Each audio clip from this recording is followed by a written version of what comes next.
Oh my God, we're gonna be late.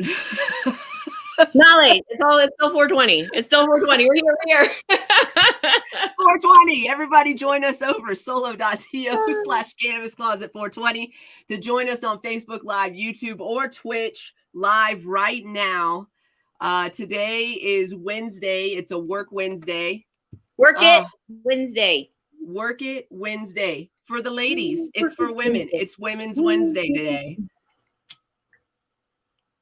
Happy 420, everyone. Happy 420. Okay, so real quick. Yeah. Let me do our intro. Oh, yeah. Quick. Labels, warnings. Yeah. We got to warn people that we might offend them and that we don't care. If you feel offended, this is not your show. Where y'all at? I got 0 viewers right now looking at this. What is that happening? There he is. Okay. It's not giving us our numbers. It's not giving us our proper count up here. I don't know who's in the room and who's not. It's crazy. Well, then everyone needs to speak up and say what up. And in the comments. Here. We're getting... There you go. There you go. Yeah, it's not telling us y'all are here at all.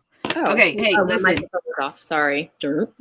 It's about that time, you guys. You are about to get highly educated with the Cannabis Closet podcast with Canna Queen and MJ. This is an adult content show with no limitations on subject, language, or actions. Opinions, views, and expressions may or may not be that of the hosts and their guests and subsidiaries. If you are not sure, don't worry. Take a good look at our faces, or you could just ask us. We'll let you know. It's time to get this session started. Thanks for rolling up and showing up. We're going to start the show. So you want to introduce, we have our first guest is a performer. So why don't we had a few people already scheduled for 420. We're like, that's right when we start the show. Or sorry, my bad, everyone. But our first guest is one of my girls. She's over on the East Coast, and she actually has a class tonight. So she is popping in before class gets started. Just a little background on her. I'm going to go ahead and bring her in so I don't feel like I'm talking about her. You can stay behind her back, but we can literally see her face. So. I know, exactly. So Dragon Hooper, this is how you on the social medias for her company. I've known her since high school, and so that's I'm not dating us because we are young as yes. Youngest generation, baby. But one of my biggest brags on you, and what I love to tell people about you, is that your transition and where you started, where you left the government working for the county teaching sexual education to creating your own business as a hula hoop, yoga wheel maker, instructor, and all-around movement, and how your journey and what you has brought you to this point. Say the question again. What has your journey? Tell us about your journey and what has brought you to this point, and and then if you want to give us a little sample of what you do. Oh yeah. So this journey, it started it's almost 12 years ago. My husband put me in my first class when we went to London. His god sister was a teacher, and that one class changed my life. And then I found classes locally. 2 years later, I was involved with a performance troupe. I was performing, and then I got certified to teach, and I had no idea that that certification was going to take me to where I am now with a full-fledged business, teaching people how to hoop dance, making hoops, making yoga wheels, doing all the things. And so much fun. Left my complacent job in 2016. So, and it's just amazing. Bar things now so that she just got installed. So if you follow her page, and she's constantly posting just inspirational movement videos, and so she has these things that are on the side of her wall, and she can hold herself up. So this is my strong boss babe, just amazing. That's amazing. And but I can mess it up. So you worked in a corporate field, or It was for the health department, Okay. disease control. I did STDs and HIV, and then I worked with tuberculosis. And Well, honestly, thank you for your service in that part. I mean, that's important. Yeah. I honestly left the job though because I got injured on the job, and Megan knows my story, but stopped breathing twice the day I got injured, rushed to the hospital. I never went back to the job. So in that time when I couldn't drive because I had a seizure, I couldn't find a job that I wanted to do, and everything was far away, and I couldn't drive. It was kind of a nightmare. So like while I was home and I couldn't drive, I started really thinking about what I could do with my life. Right. And my 1 day a week class turned into so much more. It That's just amazing. blossomed. And I'll show you. My husband got me this yoga wheel the day before I collapsed on my job. It's very symbolic to me. And I became really close to the lady that made them. And she got me certified and licensed. And now I'm making them. And I'm teaching people how to use the yoga wheel. And it's really amazing. I am interested. We'll talk about that. Yes. That's so cool. I love stories like this because a lot of people are like you left for health reasons, but a lot of people are in these jobs where they're just like mentally unhealthy, and it's killing their soul and their spirit, but they don't know what else to do. Mm-hmm. And they don't think that taking something that is essentially a hobby, but also very beneficial to your health, I'm sure, mentally and physically, because your physical health and your mental health, you can't take those things for granted. If you're exercising your body and your brain is happy, then you're going to be a healthier individual. It's going to be harder for things to access you that would take you out, that would take your body out. It's an amazing gift. And honestly, I was really complacent where I was. I wasn't happy there. I just woke up and I did it. So this was my ticket out. And at the time, I saw it as kind of a scary, tragic situation. It ended up actually becoming a blessing. And I've shared my story with a lot of people, and it's changed their lives. They've made steps to leave. And I would never recommend somebody just leaves their job. Like, I already had a lot of business built up. So I had a foundation. It just wasn't huge. Right. So you want to have something so you're not like left homeless. But right. Yeah, of course. Decisions, but a little bit. Stability helps, but just understand. I'm happy. Also, but don't be afraid to take that leap. Yeah, don't be afraid, because if you don't leave the situation that you're unhappy in, you're not gonna grow amazing and flourish. Right. And I would just want to also say, like, I've watched her pole journey. She's been doing pole art and learning and going through what almost like it's such an art, and it's so beautiful, but it's torturous. Learning and perfecting and making that look like it does. You guys like torture yourself, and so I have respect. Kelly's gonna be on later this afternoon, so catch her in the redo. But I want to keep you on it. I know you're on a time. You have a class today, so I don't know if you want to give us a little sample of what you do, or if you want to if you have any more questions, Queen, or I'll turn the music on, give you a sample, and then you can ask some questions. Yeah, for sure. I'm going to show you hoop dance, how I like to do it. But when you come to my class, you're going to learn from the ground up. So let me see songs on the radio. Am I going to get you guys in trouble with music, or we'll see out if it happens. Does, right?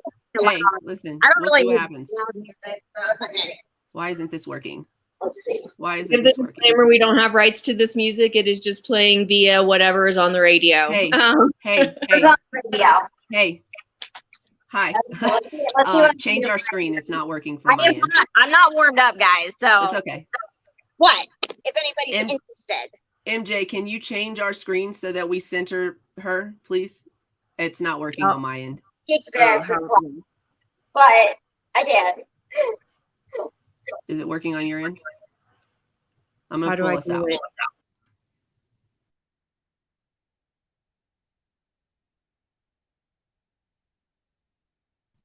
I don't know that we can hear the music, but we can see your performance. Do you want, the music's not loud. Do y'all want me to beatbox?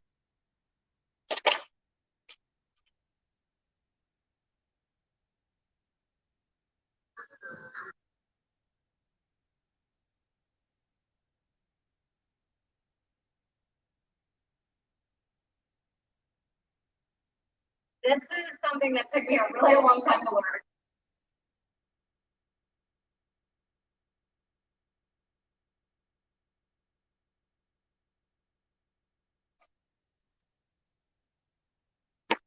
And Oh my God, that's amazing. I love it. of what I do, and I'll show you the yoga wheel really quickly. We're pulling ourselves out of the screen. For some reason, our layouts aren't working the way we need them to. I'm going to try to do it this way if it's going to let me. It's not going to let me. So we're just, so if you don't hear us, it's just because we can see you. We're still here. The yoga wheel is a stretching apparatus. You can also do crazy things with it. Stand on it. Whoop. So just standing on this, tighten your legs, gets your mind centered, makes you strong, toner, tighter, the whole thing. And you can come down and do some hand balancing.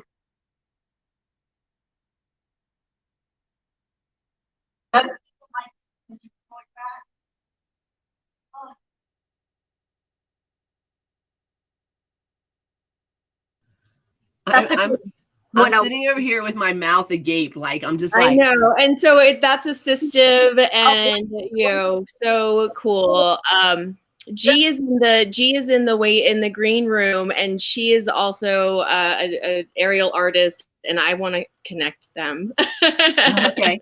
Let's let her. Yeah, I'm gonna pull us out one more time so we can see her full screen because I want to give. That was beautiful. Oh, why is this thing not playing with me today? It's just delayed. I would have fallen too. So this takes practice. She's got some, you know, she's very strong. Her core is very strong. She's been doing this for a while. I'm sure she's fallen a few times. Oh yeah. Yeah, Megan was talking about injuries. I'm kind of always injured, but not, I mean, yeah, I'm always kind of injured. Yeah, because you have to take a risk when learning a new thing and when trying a new thing. Yeah, and you know, some people are addicted to things that are unhealthy. I'm addicted to movement, which too much movement can be unhealthy, so I love to play. Yeah.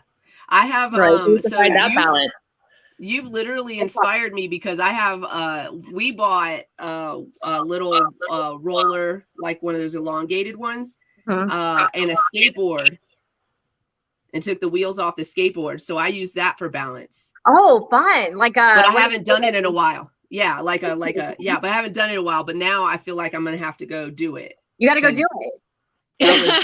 And I want one of those. At Sister. So Sister has the it's like a air disc. It has, you know, it's a balance disc or whatever, and then the flat board on that. So not as dangerous as the rolly thing. Gosh, that thing scares me. So who was the other? You said. So is she in here? G. Yes. G. Okay. I always talk to G about you, Serena, and Serena. I am certain I've mentioned G.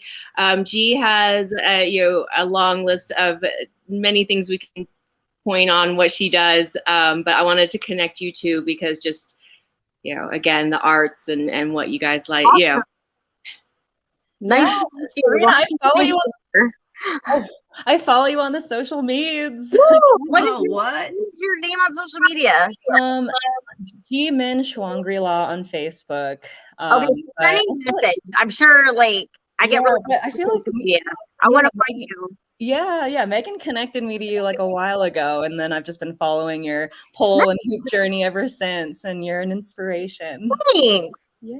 Well, I can't wait to see all your stuff, and maybe I see it. I don't know. I'm I don't do much movement, just like for you, movement is my medicine. But lately I've just been kind of like refocusing on my artwork instead of like my movement arts and Nice. refocusing. But yeah. I love this. I love how y'all just came in here was like, we're friends now. And that is how this works. That's how this works. That's how I've met several people. It's just like the connectivity of dance and the hoop and the yoga wheel and the things that you have in common, you know, and that's how I've made most of my friends over the last 10 years. Amazing. Well, we would love to so we'll connect you through the contacts that we have for you. Awesome. We'll make sure that we share your guys' contacts if you guys are cool with that. But also anybody on the show and everybody in the audience, if you go to our solo.to/cannabiscloset420, you'll see a link in there for our Discord. And if you want to join our Discord, we're in there all the time. We would love to make more connections like this and just, you know, have some amazing conversations and smoke sessions and things like that. So we're always in there doing business, talking business. And maybe we can do a movement art show, like have you, the two of you and Kelly, our girl is going to be on this evening. And I'm sure we know so many more people that do different aerial arts. See, she's got it in her living room. I love it. And that's what's fun. Megan, that sounds amazing. I've done a live performance before in a virtual party, and it was a really, really great experience. So that would be really, really fun. Okay, let's set something up. If you have to run, I'm not kicking you off, but anytime you have to like dip and go, like, please tell us your socials and how people can find you. And So my name is Serena Lang. Pretty much Dragon Hooper Facebook, Dragon Hooper Instagram, dragonhooper@gmail.com. I'm pretty fast at responding if you have questions. I teach virtually. I teach people all over the world. I teach virtually, I teach in person. I make all the things, I ship all the things that are circular. Nice. So, thank you guys for having me. Oh, thanks for coming on. Thanks so much. You're amazing. Thanks. Performance. Watch this later. Yeah, so we can rewatch it later. Also in that link has all of our links. So what's going to happen is I am responsible for making sure that we download the show and then upload it into our audio links, which is Spotify, Apple Podcasts, and Google Podcasts. Wow. There'll also be a replay on the YouTube channel. And I think it stays up for a little while on Twitch and Facebook as well. So you could probably catch it right after. Dragon Hooper, cool name. Dragon Hooper, yes. Thank you for having me. Thanks so much. Have a fantastic class this evening. Thank you. You are an amazing, powerful woman, and we love you. And thank you for everything that you do. You're inspiring. Thank you guys so much. I'm gonna go back and balance. I'm gonna go balance now. Yes, go balance. I can't wait. I'm gonna. Bye, please. Bye. So I have to tell you, her Dragon Hooper, she has a dragon. She is a bearded dragon. It all comes together. Yeah, so if you follow some of her pictures, she has him like helping her make hoops and such. So that's fantastic. I love it. Every time I learn something like that, it just makes me so happy. It's off. You know, not everybody has a bearded dragon that helps them make hoops. It's just so unique. Yeah. So amazing. And she's got a little gecko. She's got all these sorts of creatures. Like her and her hubs are just the bestest. So you have not met G formally. So she is also she's one of my people in Steamboat. And she works out. I don't know if you want to give props to the facility that you work at, or if you want to, but we're talking about G today and all the many, many beautiful things she does. She does jewelry. She does electroform glass with another female boss glass maker. So that's welcome. I'm so honored to be featured on your podcast. Megan, we've known each other for so long now. It's like, I was just thinking about that today. It's been like, I don't know what, like almost like close to 10 years I've been working at Golden Leaf. So lost count. But anyway, So Golden Leaf is where I work. I've been there for like exactly 9.5 years. Congratulations. But I mainly just bud tend. I'm like a medical like inventory manager at this point also. But yeah, it's been like a really cool experience, like just following the whole evolution of the industry from like 10 years ago, because it's changed so much. I remember when I first started, like there were barely any CBD products out there. I barely knew what CBD was. And now just to see how much it's evolved and changed, and all the real life testimonies that I hear from patients coming in, it's really inspiring. And it's been like a really fun journey. I love that part. Part That part makes me want to be behind the counter so badly. Yeah, it's a lot of fun. It's people like it's a fun way to just like really connect with people and learn like what they're going through. We all have the same common denominator already of like loving cannabis. So yeah, it's a really fun place to connect and hear people's stories and just kind of like and try the new stuff. Yeah, try the new start thing. doing like mixers, even if they're like digital mixers, or like when I'm in town for a clinic to like, or if we could start a pop up there or something. I would love that. Like, because I just think about how many patients I talk to individually that feel very alone in their journey, because they're not connected, or they're not digital, or they're not this, and I feel like we have this capability for community connection, and I just always want to try and figure out how to move that forward. I feel like all the parts are there, but just like we need the glue to like stick it all to like congeal everything together. Because I have a lot of friends in the industry. I know there are people who are really passionate about like making change and sustainable change, just like so we got to do it. But I mean, we got to stop talking about it, and we got to like get together and do it. Yes.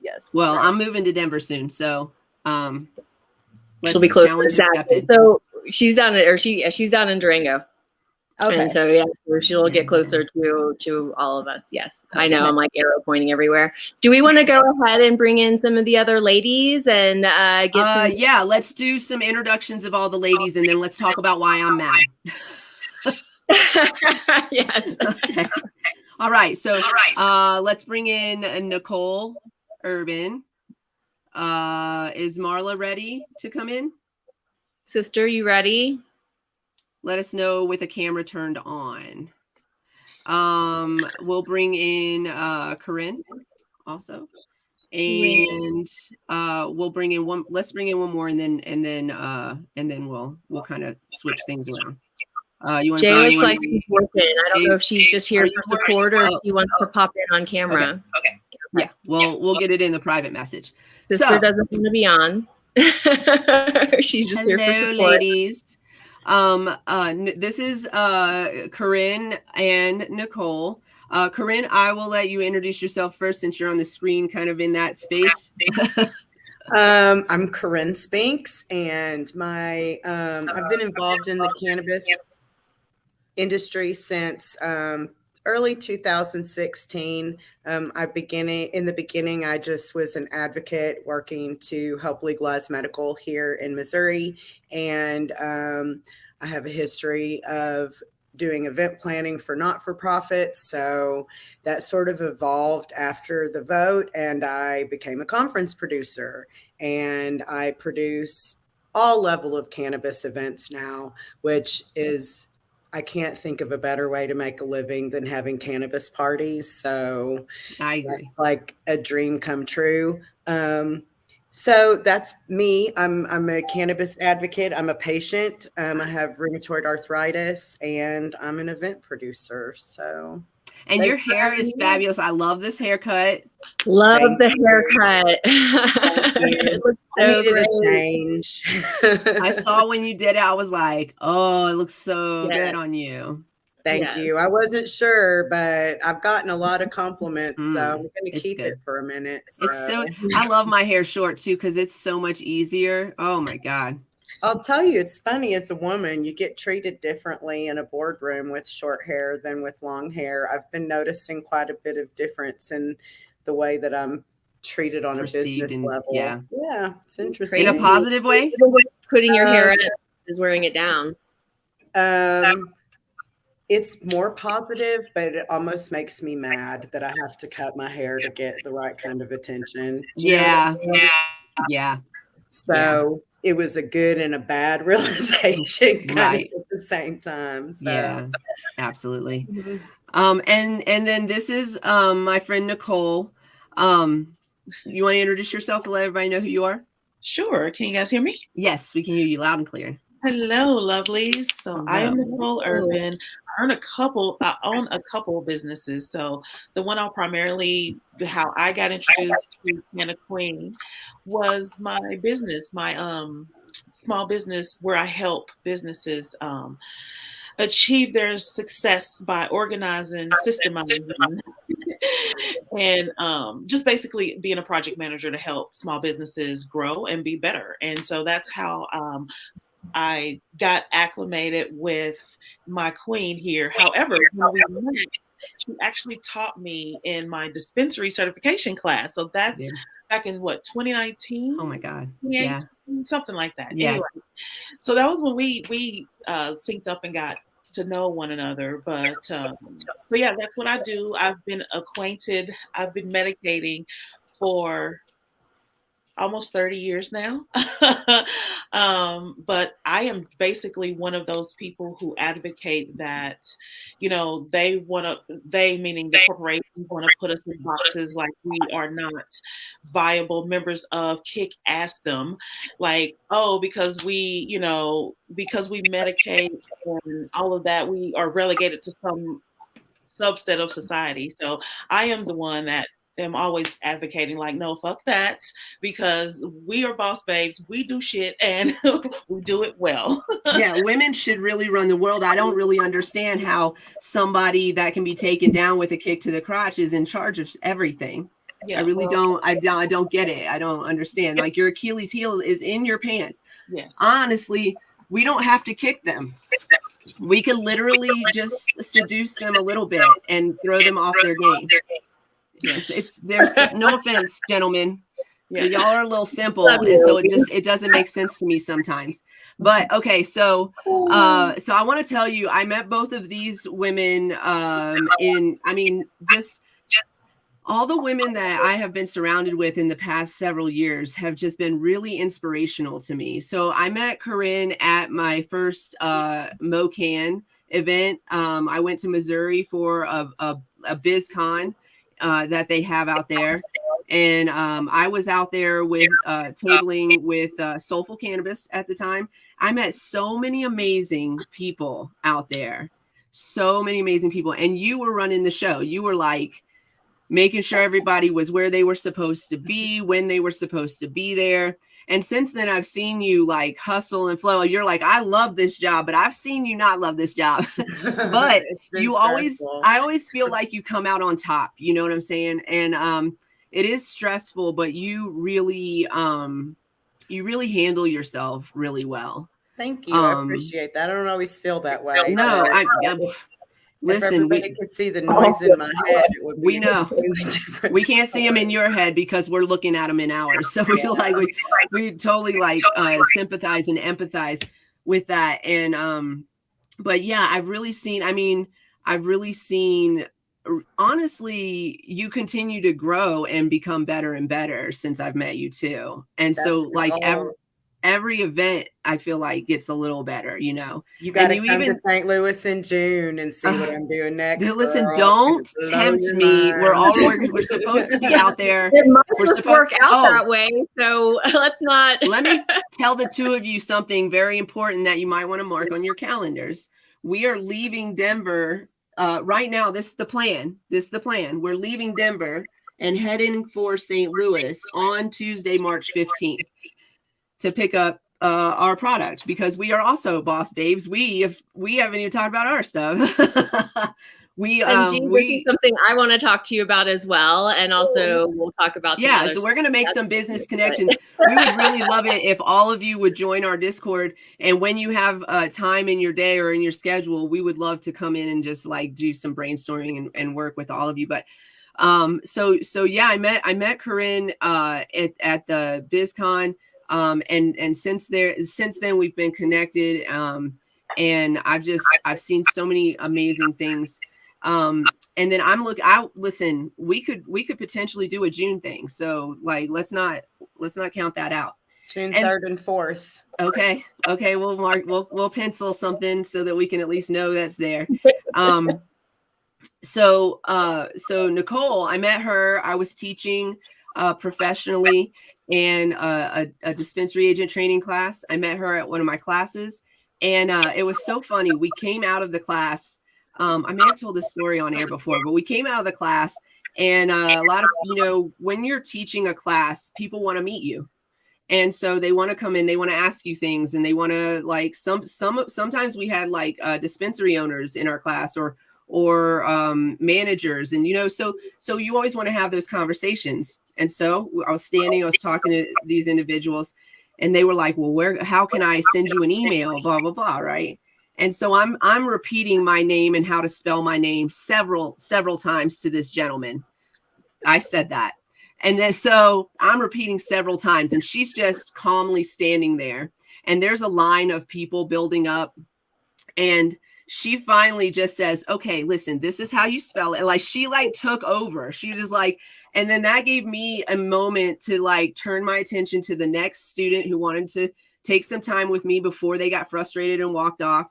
And then she was so patient. She was so patient with this man. She gave him the information. Let me tell you, he never emailed me.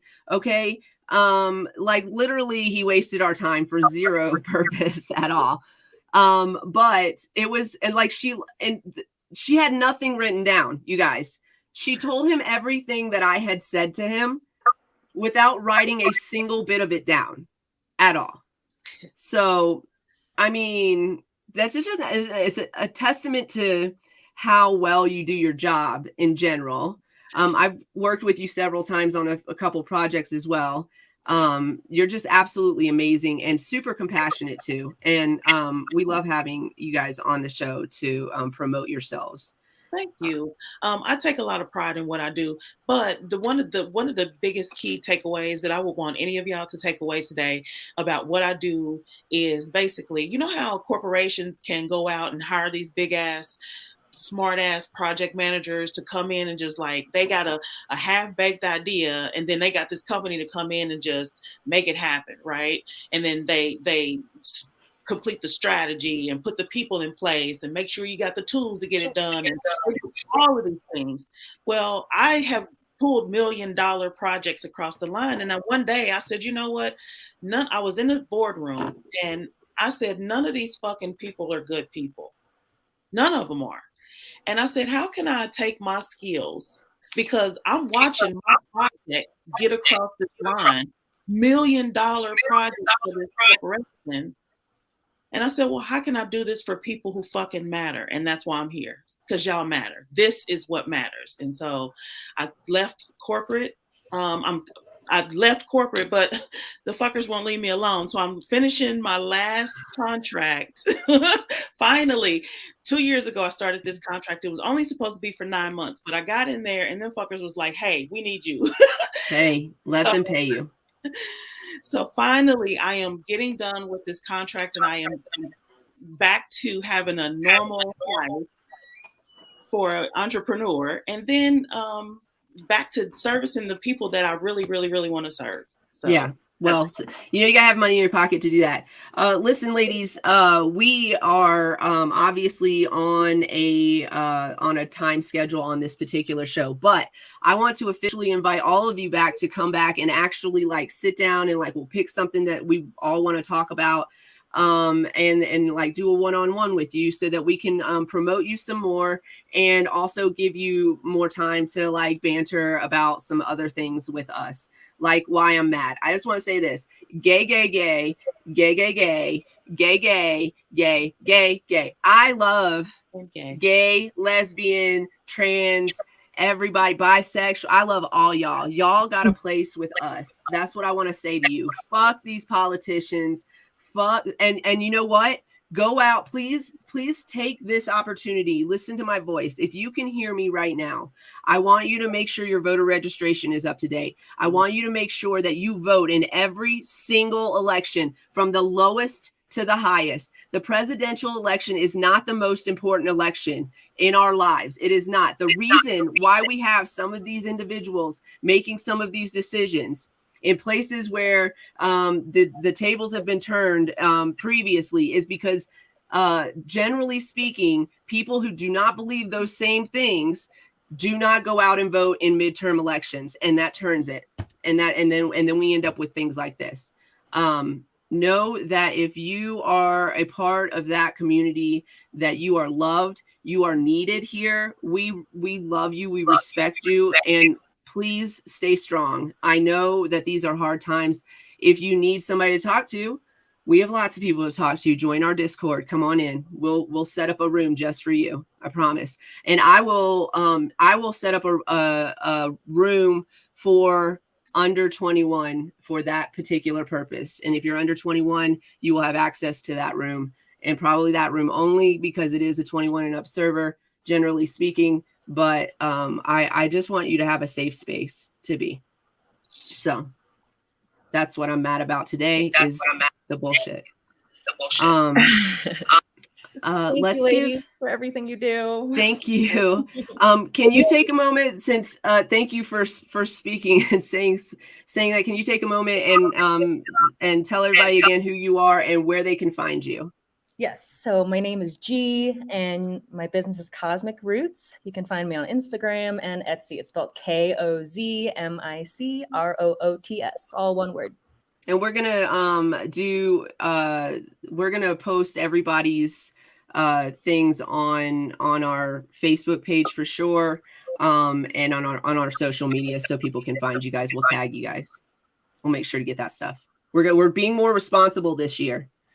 All right. Well, thank you for coming in, and we will see you next time. We're gonna set up a date for some time to sit down and chat for real. And I'll be in Steamboat this weekend. We have a clinic this weekend. It's full, so because of schedules and stuff. So I'll sit down and talk with you, and okay, yeah, I'll pop in. I'll text you. Maybe I'll bring some flowers by. Oh, flowers! Yay! Oh, speaking of flowers, so we'll just so you guys, just so everybody hearing my voice knows, we are about to take a road trip. We are accepting donations for this road trip. So yeah. So for everyone listening, we'll be in the form of flour or money or room and board. I mean, whatever you want to do. If one of our guests is trying to get in, we will have room soon. Thanks for coming through, G. We really appreciate you, and we will see you next time. Thank you, ladies. Thank you. Bye. Okay, we're gonna boop. You got the controls there. Yeah, I got controls over here. Corinne, tell everybody where they can find you. They can find me on Facebook. My name is Karin. My last name is Spinks. And I would love for you to check out the website for our June event, blazemissouri.com. We invite you to Blaze.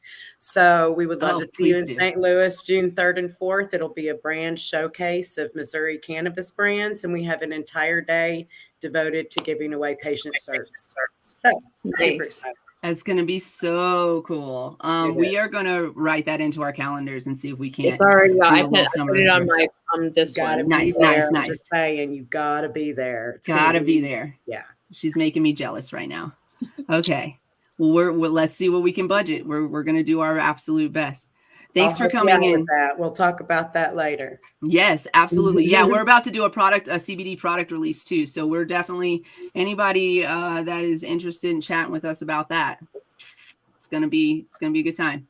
Thanks for coming in. Thanks for having me. We'll schedule you for a one-on-one and do some talks about what's going on in this industry. Sounds especially good, Missouri. ladies. Have a great night. Thank you. Thanks, love you. She did it. Okay. Nicole, I love you. I need to see more of you. You need to join my Discord.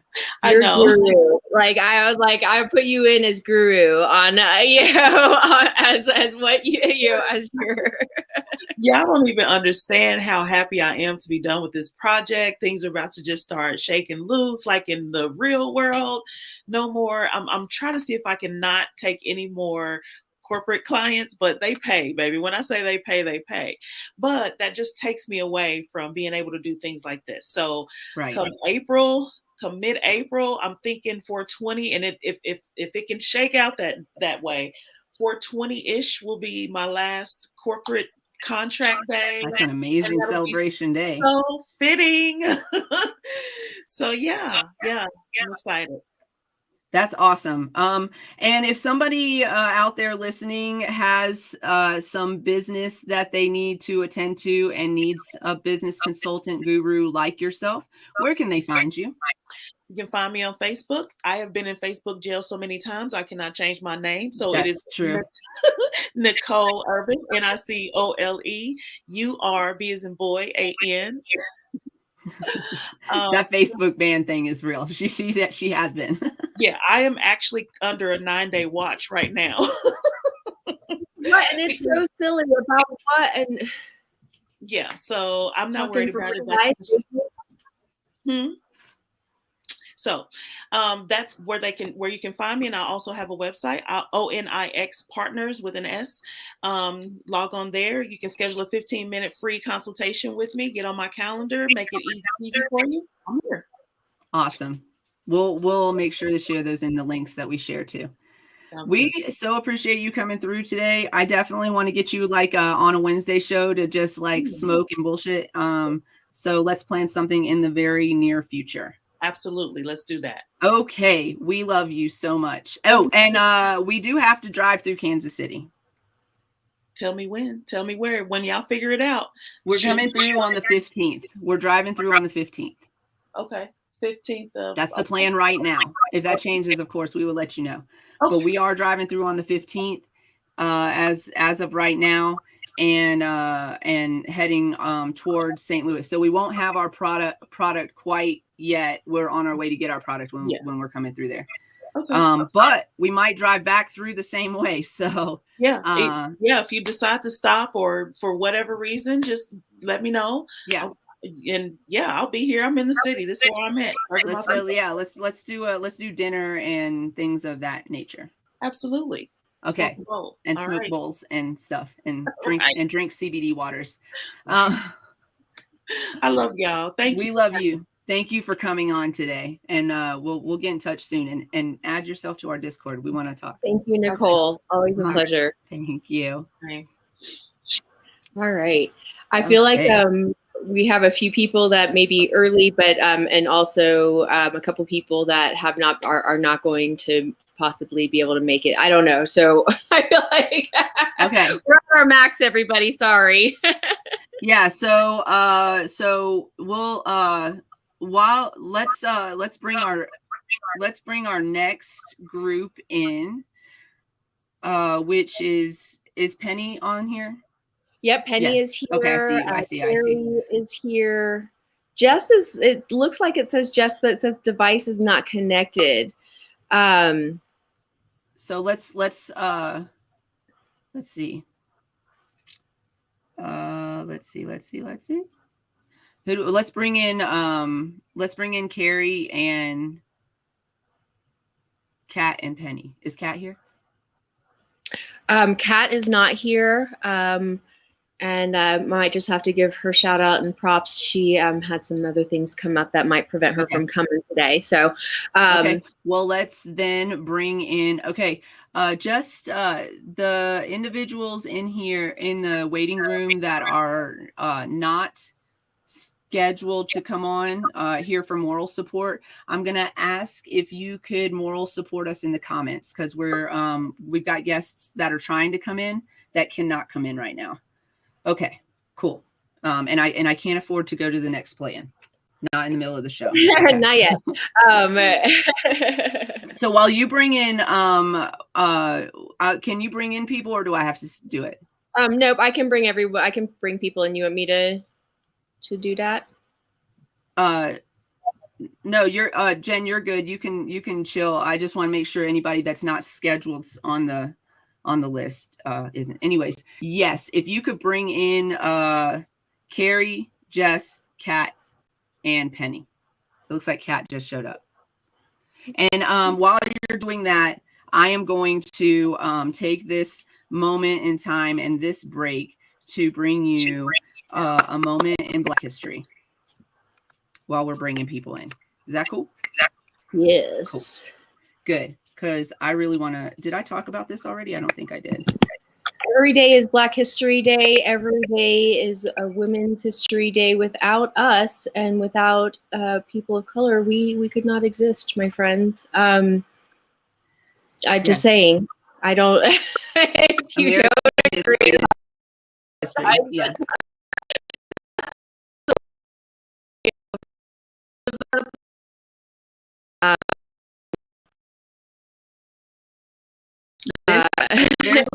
There's a photo of a very angry looking grandmothery woman. I will post this on our Facebook page and our Instagram. I'll try to get these posted. Says this is from ohiomemory.org. In this photograph is Polly Jackson, a conductor on the Underground Railroad. She's seated in a chair in front of the steps leading to a building. She wears a patterned blouse and a long calico skirt. Her arms are folded. She does not look happy with getting her picture taken. I'm gonna be real with y'all. She was a key figure in the Underground Railroad movement, and her name on her and others risked their lives to help free the enslaved. During the 19th century, the migration of fugitives from the deep and upper South to the North accelerated. Many, like Polly Jackson, traveled to Ohio. According to the legend, she fought off slave catchers with a kettle full of hot water. I fucking love this woman. And a butcher knife. It was difficult for women to defend themselves against pursuers.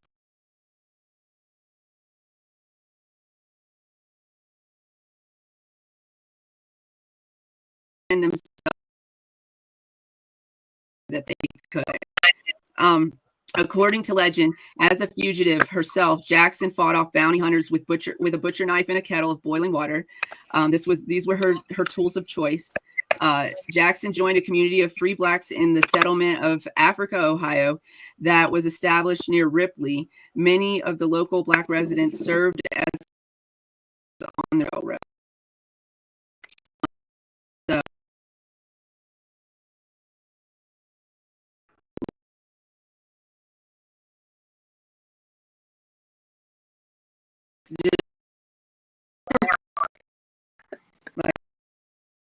You're annoying.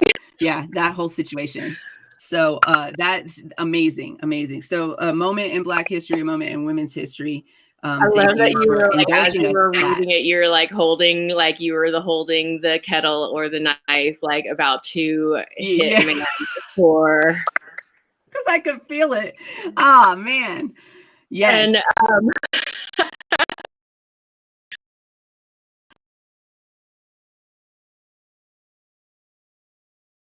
opportunity to introduce themselves. We'll start with Carrie. She's at the top over here.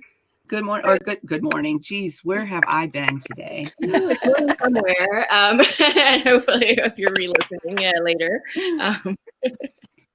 Well, hi everybody. I'm Carrie. It's nice to see you all. Nice to see you. I've worked in the cannabis industry for a little bit over a decade, specifically as an advocate. I worked in dispensary first, and that's what sparked my concern for patients, and also saw an opportunity to serve and saw that cannabis was more of a medicine than it was a recreation. And from that, it just kind of evolved. And so we'll discuss more of that, I'm sure, today. But thank you for having me on your wonderful show. It's really great to be here. Yeah, thanks for coming on today. Appreciate you coming on today. You know what I did not do today? Let's see. Let me fix this. I just realized that we usually take the banner off when we do the intro. Here we go. That's better. There we go. So now you know who everybody is. Kat, would you like to introduce yourself? Tell us a little bit about you. To me,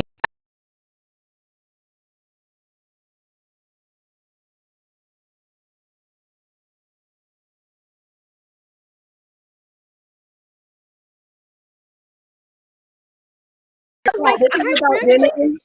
Sure. This is about women being women, strong women. You are one of this panel of women here are some of my dearest people that I put on this like inspirational pedestal. You are who I draw like my energy from. So Penny, she said, "What qualifies me?" I said, "You have boobies." Today, it's just you have boobies and you have something in your life. I'm gonna tell you something else. If you don't have boobies, but you identify as a woman, you are welcome. You got here nipples. today. You got nipples. How about that? You got nipples. We're I love not it. Okay. discriminatory. Well, I was confused because Carrie went first. Yes. And she started talking about her expertise. I was like, Sorry, Kat. I'll redo it. Hey, I'm Carrie. I'm a woman. And a Wu-Tang fan. Just no, we have many women on that are not in the cannabis industry or even the cannabis space at all. We just wanted to highlight women because yesterday was International Women's Day and March is Women's History Month. By the way, I don't think we introduced our show here an hour in. This is the Cannabis Closet with Canna Queen and MJ. But anyway, so yeah. Kat, tell us about yourself. I am a mother and a friend and a partner. I am a dog mom, most kind of importantly. I'm an artist and photographer, creative, and very dear friends over 30 years with MJ and Carrie. So that's beautiful. Yeah, it is a beautiful thing. Thank you so much for coming on today.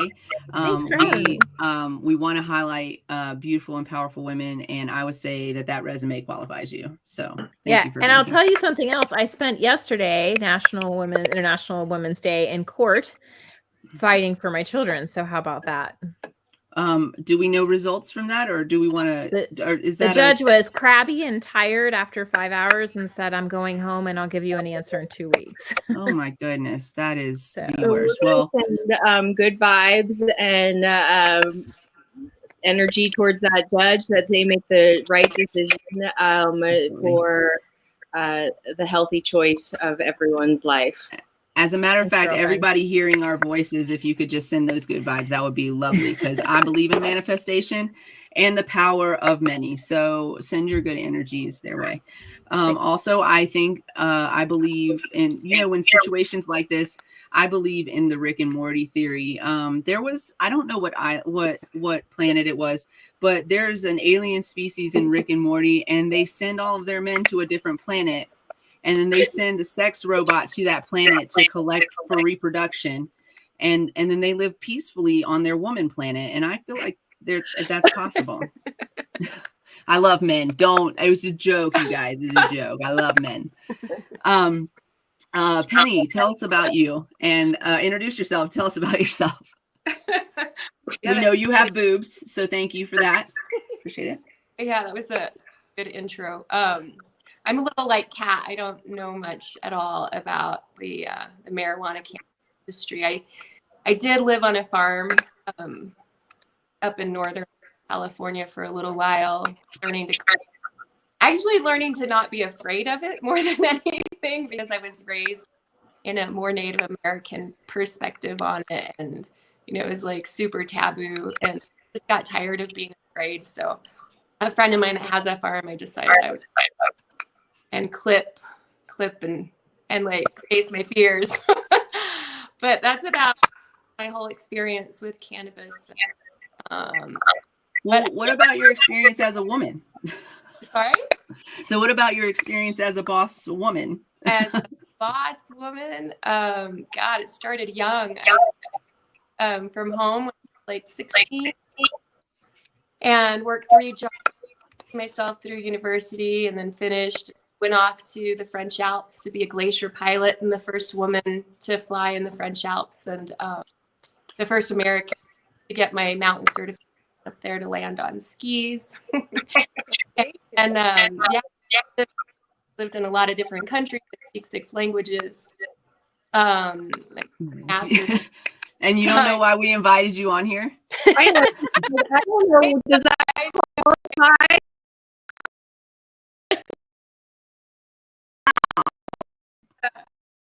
I just didn't know what this show lasts, and they were all super interesting. I didn't really feel like, well, like, you know, I don't smoke weed. I don't know anything about it really, so I didn't feel. You know, we decided to do this Wednesday show. Well, this Wednesday show we decided to do because we just wanted to highlight as many women that inspire us. And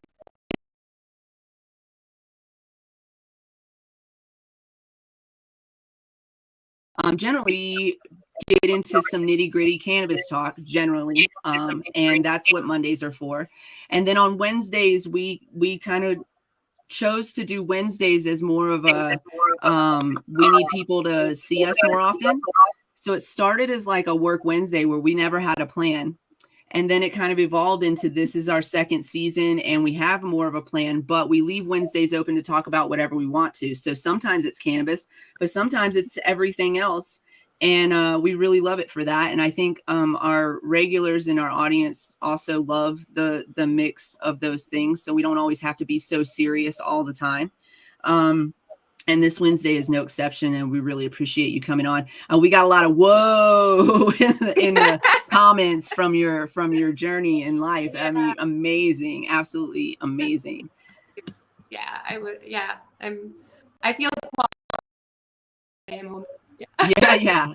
Strong and powerful woman at that. We got hand claps and Jess, I think this comment is in here for you. A frog just ran by me. I don't know what that means.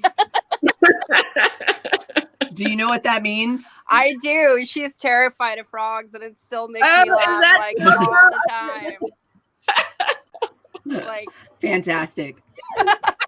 Shout out to Kel. That's my support system at the clinic, and without her, I would have already quit my job. All right. So she's amazing. Shout out to her strong, powerful support of taking all the phone calls that I will not. Good job. Thank you for that. Also, that's a thank you from me as well, because her not taking those phone calls is really important to what we're doing. So, with that, Jess, can you introduce yourself and tell us a little bit about yourself? Sure. My name's Jess. Hi. Not afraid of frogs, right? Not afraid of frogs. No, I'm not afraid of frogs. Yeah, so I was just, kind of along with some of you that kind of, what are we talking about? What are we doing? But I think that we all have unique stories in our own ways. And I can kind of relate to the having that adventurous spirit and stuff like that. And kind of moving through COVID and finding community now, and how, I don't know, I feel like it feels even better than it did before. Like, It's pretty awesome when you're in a new place and you finally get that back. Okay, I muted some of you.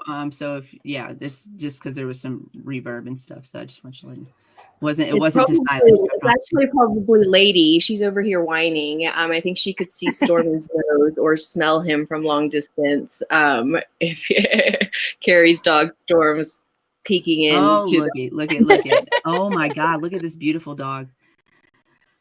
Well, thank you ladies so much for joining us and telling us about your adventures and your stories. Now, I know that we don't have a lot of time here on this show today because we did want to showcase so many women, but I always want to have an open invite for our guests to come on a Wednesday show. I would honestly love to have all of you back onto a show.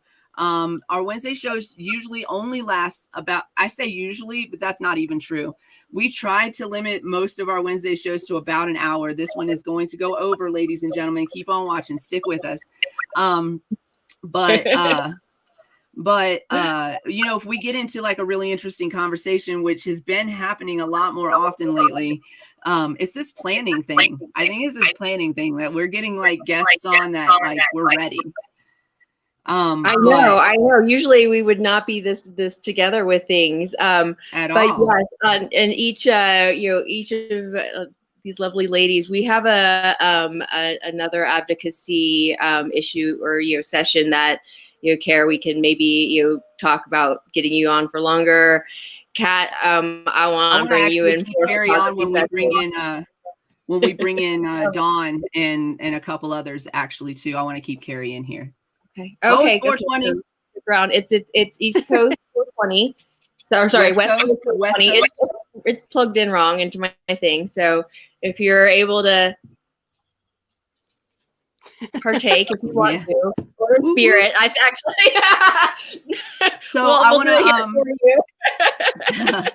I want to thank our guests for coming on and invite you to come through and banter with us. Smoke or no smoke, have a glass of wine while we're smoking. It's fine with us.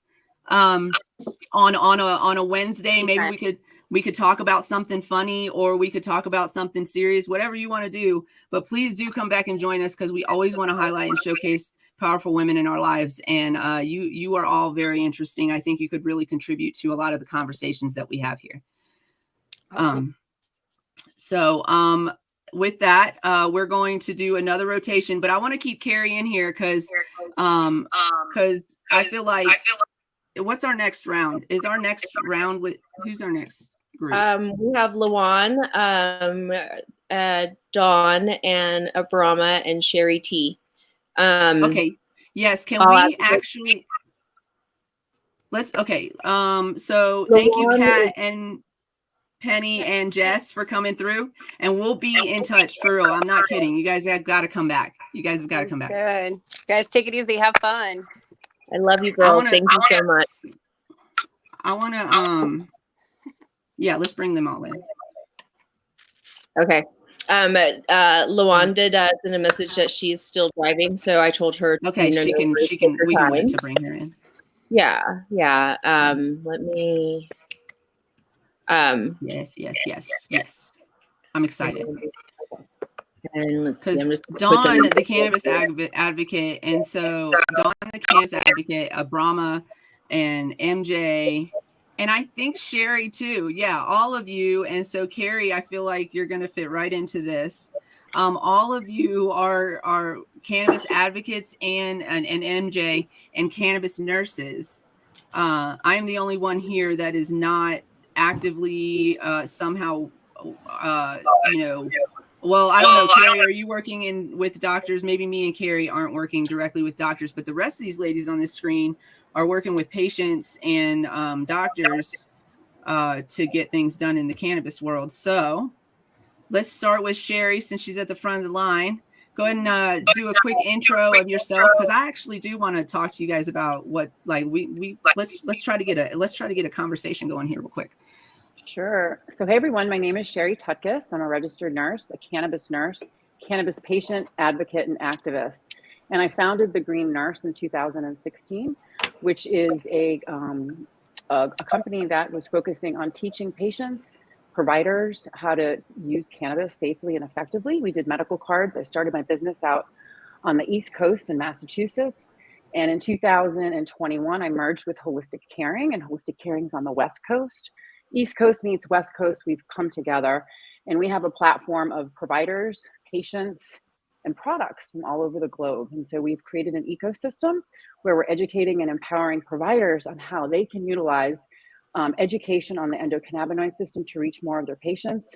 We're teaching and helping patients get their medical cards, and we're teaching them how to use cannabis safely and effectively as medicine to bridge the gap from what they're not getting from the system, teaching cannabis health and wellness.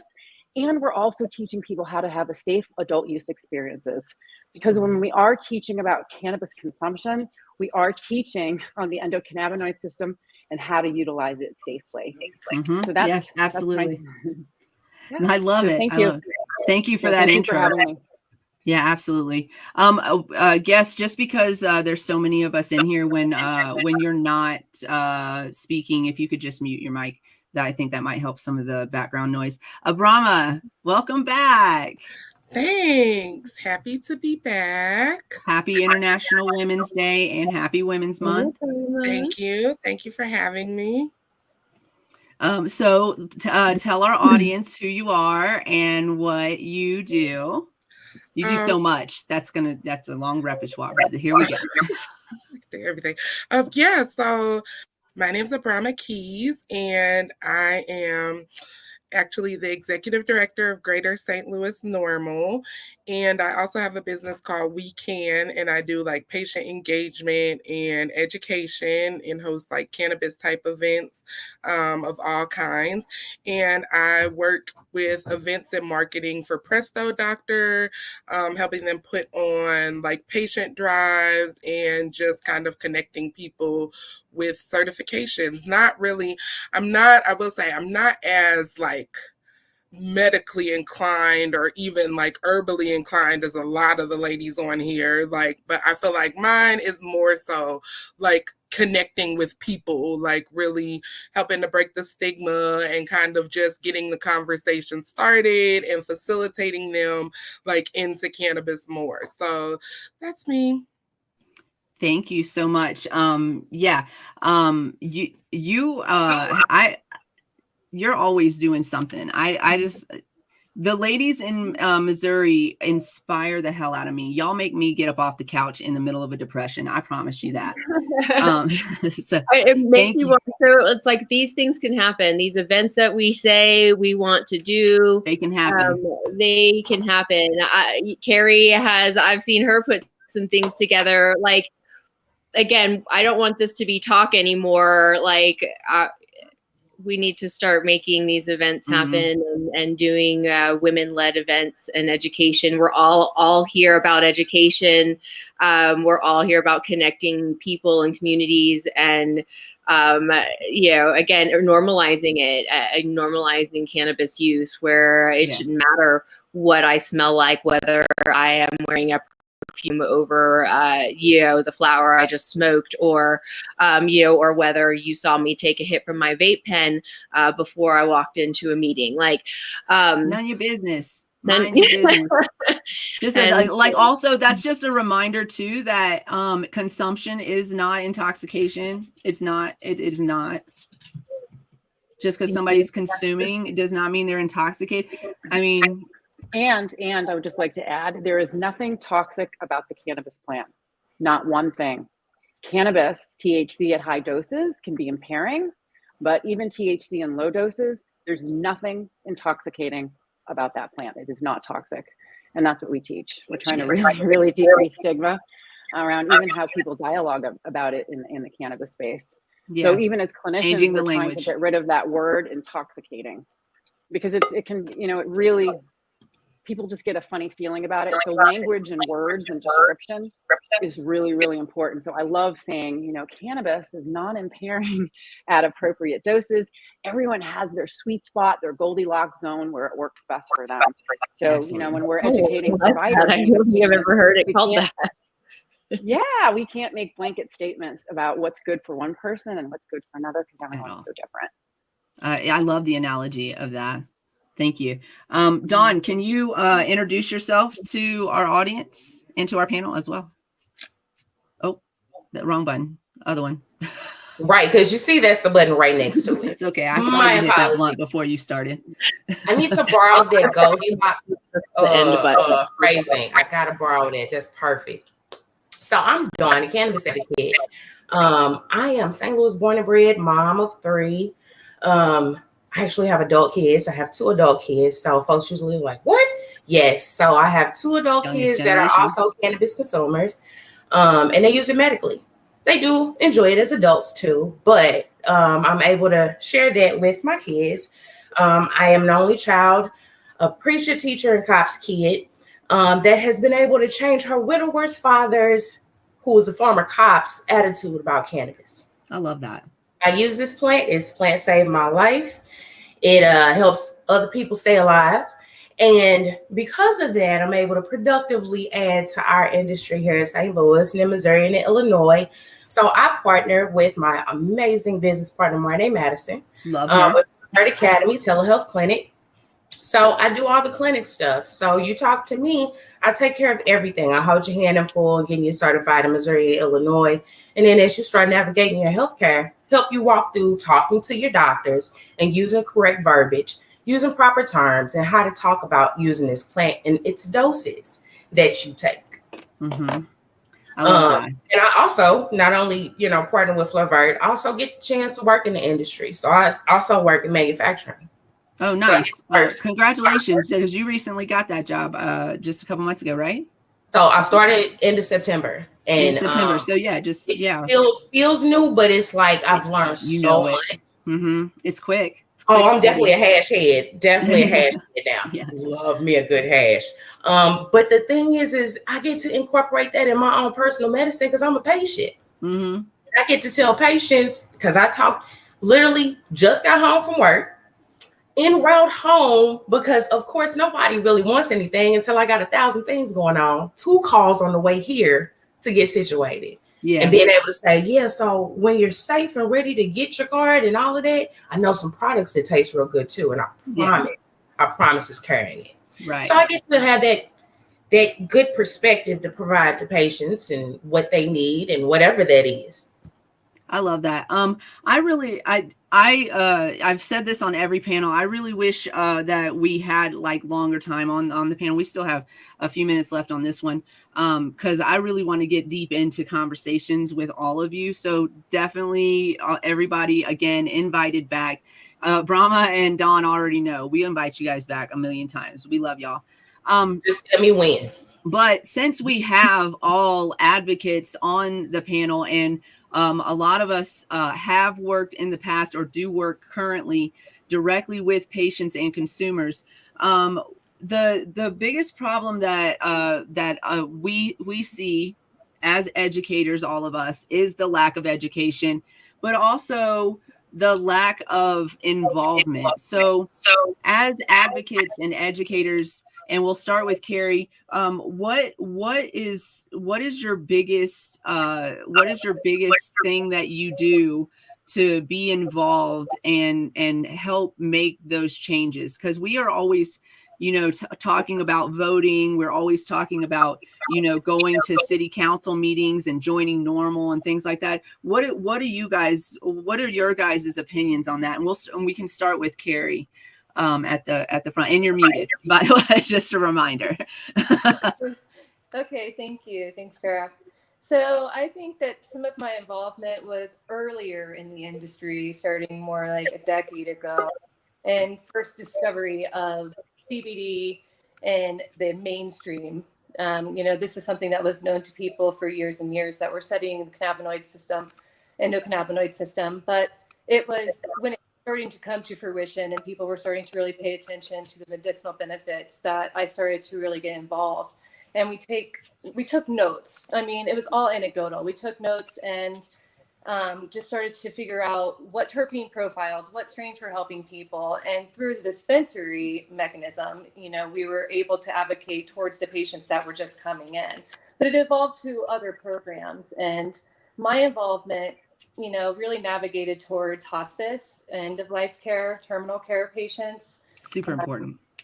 Because, for me, one patient in particular, I'll try to tell this in a quick way, was actually an elderly gentleman, and his daughter came to us, and he was in enormous pain, and he was crying all day long. And so her time with him was sad, and the experience that she was having was really traumatizing. And she said, is there anything that can be done? And so we were able to get her father medication, legally safe access medication. And, he just started to giggle most of the time. It was eliminating the pain, but it was a different reaction.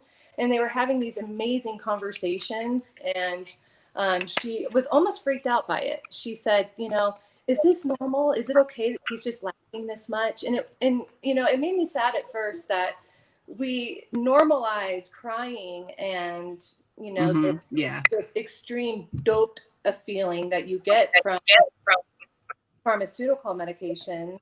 And then we're giving people a safer, more holistic option, and it scares them. So for me, that's the stigma that I would love to lift and broaden people's perspective, the medicinal benefits. And one of the nurses that's on the panel, I loved what she said about it not being intoxicating. And I think that could be maybe perhaps the most important message that we continue. It is. It is absolutely, because the stigma has told us something completely different, and a lot of us believed it for a long time, and some people are still on that stigma. You know, they just still believe that. I think it's absolutely beautiful.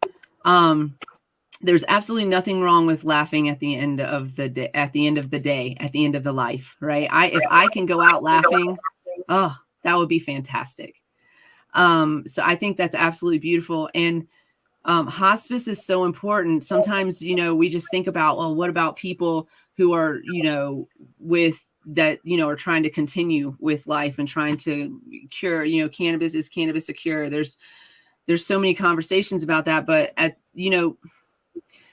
for me, I say, I believe that cannabis is a cure. I believe that in my heart. I believe we need more research and study to understand how it cures, because that in the United States, in the United States, we need that, because a lot of those studies have been done in other countries with successful results. But we all leave this body. We're all going to leave this body, and whatever you believe happens after that, whatever, but we're all going to leave this body. We're not going to keep it. And so what do we do then? Make sure it's as pleasant as possible. And I think it's absolutely beautiful. So thank you for that. And thank you for that story. So let me move this stuff out of the way. Okay. Sherry, also. Oh yeah. Thanks for joining us. Thank you. Thank you, everybody. I'm so glad that we got that story in before she had to go. Sherry, okay, yeah, she. I was like, "What's happening?" Jerry, thank you. Just met because I met a women's group on Facebook. What is your take on advocacy and how we could be better advocates? So, you know, advocacy is an action word, right? So talking about it is one thing, doing something is different. So what can we do to advocate for patients? What can we do to advocate for professionals? Is continuing to dialogue. So what we've done, what I've done, and what's really, really important for me, for nurses, is that in 2018, the National Council State Boards of Nursing put out a call to action that all nurses, nurse practitioners, and nursing students must have 6 essential areas of knowledge when it comes to cannabis as medicine. And so what I'm really advocating for, and what we're really advocating for, is to have real nurses to really step up and to learn this. And we're pushing to have the nursing exam ask questions on the endocannabinoid system. Really, really important. And the reason why it's important is because we never learned about this in nursing school. It's not taught in medical school. It's not taught in nursing school. And as a medical cannabis patient that was sick and suffering in 2012 and almost died, I truly believe that if doctors, nurses, and clinicians had any inkling on the endocannabinoid system, I probably would not have suffered as long as I did, and I probably would not have been suicidal. My disease and the conditions that I had took me down a road that I wouldn't want anyone to ever have to go down. I was on over 18 pharmaceuticals, single mother of 3, child with a disability, unable to work, unable to care for my kids. I lost everything, and basically had to start over. Cannabis came into my life as a last resort. I never learned about it in school. No one ever taught me. And it was a 70-year-old nurse who came to my house. She was one of my energy healing clients. I'm an energy healer. I do Reiki, reconnective healing, and Healy. She came to my house with a joint, and this was in 2014. And cannabis in Massachusetts had become legal medically in 2012. And she said to me, "Sherry, get with the program." She said, "Cannabis has been legal in Massachusetts since 2012. It's 2014. And she says, "You're dying, you're sick, you're suffering. You need to wake up." And she said, "I'm 70 years old." She was a nurse. She was retired. And she says, "I'm going to tell you something. I've been using cannabis every day since I was 17. That's 53 years of using cannabis. And I'm not on any pharmaceuticals. And I've never been hospitalized." I had to take a look at that. And she also disclosed to me that her father was a pharmacist, and they carried over 600 formulations in their pharmacy that had cannabis in it. So that to me was a what? And so literally I smoked, I sat in bed, I sat up, and I said, "Sister, Wait, spark it up." Yeah, please say Cannabis that. prior, I mean, prior we're to 19, like, I'm aware of like 5. 1937. This is big. Prior to 1937, there were over 600 pharmaceuticals that had cannabinoids in them Oh my God. on the market in the pharmacy. Y'all hear that? Y'all hear that? 600. Okay. Prior to the Marijuana 1937. Tax Act, prior to which did not make cannabis illegal, but it made it very difficult to be in possession of, very expensive to be in possession of. Most people could not afford that. Yes. And so prior to that. Yeah. And the American Medical Association approved of cannabis. It was in the pharmacopoeia. You know, the American Nurses Association has approved of cannabis as medicine. When the National Council State Boards of Nursing put out that call to action, that lit a fire under my butt for sure. Seriously. And I really feel like if as nurses and clinicians, we have a moral, ethical obligation to teach on the most misunderstood plant in the world if it can relieve suffering and improve quality of life. Absolutely, hands down, we have an obligation to do that. Not only as clinicians, but as people, right? Yeah. The essence of nursing is human caring, and that is about caring for the entire human experience and wherever patients may be. One of the most important 6 essential areas of clinical knowledge that the National Council State Boards of Nursing came up with was the number 6. The nurse shall not judge the patient in regards to their preferred method of treatment, and that includes cannabis and plant formulations. So I've taken that to heart, and that's pretty much like why I'm here, why I show up every day, why I'm such an advocate and an activist. I started my podcast in 2018, and it was really about coming out of the cannabis closet and sharing compelling stories of healing. We've cared for over 6,000 patients since 2016, and we have so many amazing, transformative stories from pediatrics to geriatrics, from babies to people that are dying, where cannabis has made a huge impact on their lives. And so that's why I'm so passionate about it. You know, why did I become a cannabis nurse? Well, number 1, it saved my life. Number 2, I have an endocannabinoid system. And number 3, the National Council State Boards of Nursing has put out a call to action. And as a nurse, I have an obligation to share as much information as possible. I have a question for you, but I'm afraid to ask it because I don't want to You veer. can. No, I'm not afraid to ask it. I want to ask it, but I don't want to veer into this conversation. Okay. But I just here's the thing. Here's the thing. I need you to come back on one of our shows because I want to discuss with you this myth. I believe it's a myth. I'm not a doctor. I'm not a nurse, but I believe it's a myth of cannabis hyperemesis syndrome. I believe it's a myth. I want to talk about it. And I did a show. I did 2 podcasts on that, and we can definitely talk about it. So cannabis hyperemesis syndrome and cyclic vomiting syndrome, and we can differentiate between both, what it looks like, what it means, and that there is definitely more research that's needed. Okay. Clinically and physiologically, I can get into what happens in the body and why someone might throw up, but there's 2 distinguishing conditions, and they look very different. So I would be more than happy to do a show on that. Yes, with you. I've been dying to talk to somebody who actually has like a medical background because I'm again, I don't want to get too into this. No, I get it. Yep. But I like every time I hear it, it makes me cringe because like literally everything you're saying that it does or the symptoms that it causes are things that cannabis treats. And I am of an opinion that there's something in the plant that's not supposed to be there. But anyways, so that has to do too. I'm just going to interject really quickly. It has to do with the sweet spot, right? So if you think about it, side effects are dose dependent. Okay, right. So cannabis can relieve nausea, but at the same time, if you take too much, it can cause it. But I'm just saying, because you throw up doesn't mean that you have cannabis hyperemesis syndrome. Right. That's a big distinguishing factor. Okay, well, I think there's like I want to talk about that because there's cool. I'm in. Yeah. Okay, cool. So that's gonna be a future show. Dawn, what is you moved up to the top, so I just went up there. But what is your take on especially in Missouri right now? Missouri's got a lot going on. You guys are looking at adult use bills out there. So how can people get involved and we want the laws to look how they're supposed to look, not how legislators make them look, because legislators don't understand us as a community, don't understand our plant as a medicine, and generally speaking, make laws around stigma. So I'm always like we have to be the voice in the room. What do you think is the best way to be that voice? You're muted.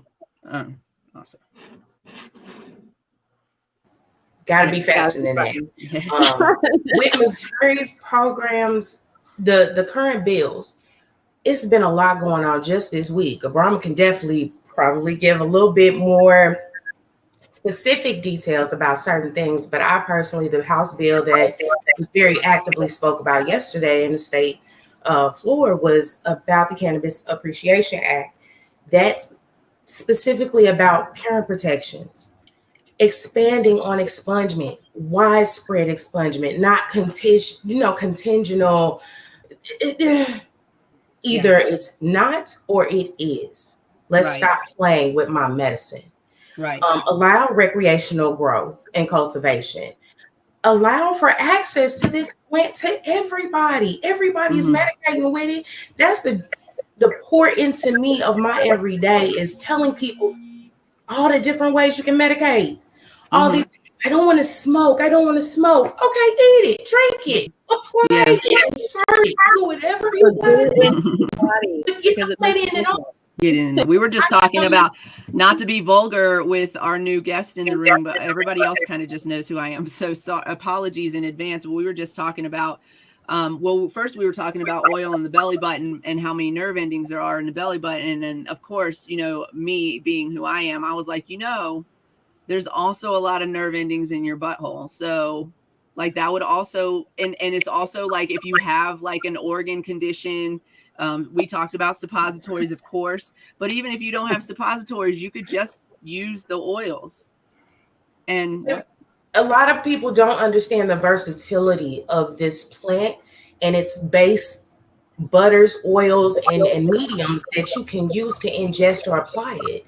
If you just think about all the other things, peppermint, this is something that we use, eat, drink, we literally brush our teeth. But if I put that in the corners of my home, it also deters spiders. Oh, what just happened? I don't know. What just happened to my screen? Y'all are all still here. Y'all are still here. Just my screen just decided to do something weird. It's fun to tell patients all the fun ways to take it, but it's really, because I make it very clear, doc is giving you medical information and recommendations. I can walk you through how I, as a patient, take care of myself in all the variety of ways. That way you can get the best benefit for you. Let's go through your journey. Let me support you and get your resources, education, safety, access, safe access to those things that you are trying to enjoy. It's so many ways to enjoy your medicine. Laughter is the best medicine. Am I right? So laughing on your exit and transition from this plane should be the goal, right? Yes, for sure. Yes, so we're running a little bit over on this panel. So let's get Abrama's take on the question. The best way to be an advocate. You are you're very involved with Normal. Or are you still, you're still involved with Normal? You're muted, but okay, cool. You're still very involved with Normal. So that's always one of my go-tos because that's one of the largest lobbying groups that we have for cannabis. So how can people get involved, Abrama? I think that the best way to get involved really is to just educate yourself on the aspects of cannabis that you're passionate about. That's kind of how I got into Normal, was because I did some things kind of in my past with political science and with different groups. So that was like an immediate way for me to be involved. But I think it's just important about being able to reach people where they're at. Just like Don said, like if people are calling you on the way home and they want to know and they don't know, or even being like in the like manufacturing industry and being able to say that too, because we need representation as women, as Black women, and about just kind of growing what our community looks like, whether that be in nursing, whether that be having people in manufacturing who are there to represent, whether it be having somebody in like Normal there to represent. Cultivation. So it's definitely about really also like reaching people who don't already know know and who aren't already in our group. I think a lot of times people are geared towards doing things that we love, like smoke sessions and things like that. But there are a lot of people who just don't know anything whatsoever. And those are the people that we really need to talk to the most, that we need to convert, because those are always like the best people that I meet at events who are like, I had no idea where to figure anything out at, period, because I don't know anybody who uses. I don't know, you know what I mean? Like where I could go. Yeah. I'm not gonna go to a real smoke session initially because I don't, know anything. Yeah, it's very intimidating to go to a smoke session when you know nothing at all. Yeah, You're like so a little bit. Having that, just having someone everywhere. Yeah, absolutely. And not the legislature either. Like, I love being a part of Normal, and that's great. But again, it's important for your voice to match your passion too. Yes, yeah. And not just on the internet, ladies and gentlemen. You got to show up. I know COVID's kept us from showing up a lot lately. But we got to start showing up, because otherwise this part of the show, gay. If you don't show up, things like what's happening in Florida, things like what's happening in Iowa, things like what's happening in Texas are going to happen because you're not being represented, because you didn't show up and have your voice heard. Thank you, ladies, for joining us. We'll start with Dawn. Tell us where to find you. Last thing, just talk about it. That's what I was trying to say, is just talk about this plan with everybody you see. Make that conversation as much as possible. So I'm on socials. I'm the Cannabis Advocate on Instagram, YouTube. I have a YouTube video about the Missouri Cannabis programs, caregiver program, talks about the whole thing in full. Facebook, Dawn the Patient Advocate, because they don't like our C word. Our C word's the best. You can definitely call or text me 314-465-8516. Thank you very much. Thanks for coming through today. Thank you so much. And just let you know, I'm definitely going to be watching and listening for the hyperemesis conversation. Yeah. We're definitely going to have that. We're going to schedule that soon. I'm excited because I need to be schooled, and maybe I'm right. We'll see what's what. I don't have a medical education. Sherry, where can we find you? And thank you for letting me know. So I just wanted to invite you all. We have a free community that's run by nurses. It's at holisticcaring.com. It's off social media. It's a platform run by registered nurses. We have a free introductory to cannabis course, free patient portal, free support group, free monthly webinar. All of our podcasts are there. We have a lot of interactive dialogue that is going on between patients, providers all across the globe. So you can find us there at holisticcaring.com. I'm on all the social media platforms, The Green Nurse at Holistic Caring, on Facebook, Instagram, LinkedIn. We have a Roku channel, so we're on cable TV. Nice. And The Green Nurses at Holistic Caring are going to be casted in High Science, which is a Netflix series. We just started filming a month ago, and we've been in Canada and we've been in Jamaica, and they're going to be featuring cannabis nurses and how we are literally the game changers in the space, decreasing stigma, bringing advocacy, activism, and education, and bringing this into the conventional system. Because what we've been doing is grassroots, right? When I was introduced to cannabis, there was no nurses that were there to help me. There were no doctors. They wrote the recommendation and that was it. The grassroots community taught us, and now we're bringing grassroots education into the communities and into the conventional system. And they're going to be high science, right? My whole statement is we're here to decrease stigma around what it means to feel good and be high. H for hope, I for inspiration, G for growth, and H for healing. We all deserve to feel good. Yes, we do. That is beautiful. Thank you for having me on. Thank you for coming on. And Abrama, where can we find you? And if we want to join Normal, how can we do that? So Normal, there is probably a chapter near you wherever you are, because we are nationwide. And you can find my chapter is Greater STL Normal on Facebook, my weekend community on Instagram, with all types of information about events and things like that. And weekend is also on Facebook as well. Well, thank you so much. And thank you so much for coming on, all three of you. Again, you guys are going to get invites to come back. Y'all already know that. We've invited those two back several times. We love to get your input on things, and we appreciate you coming on and educating our audience. We love you guys.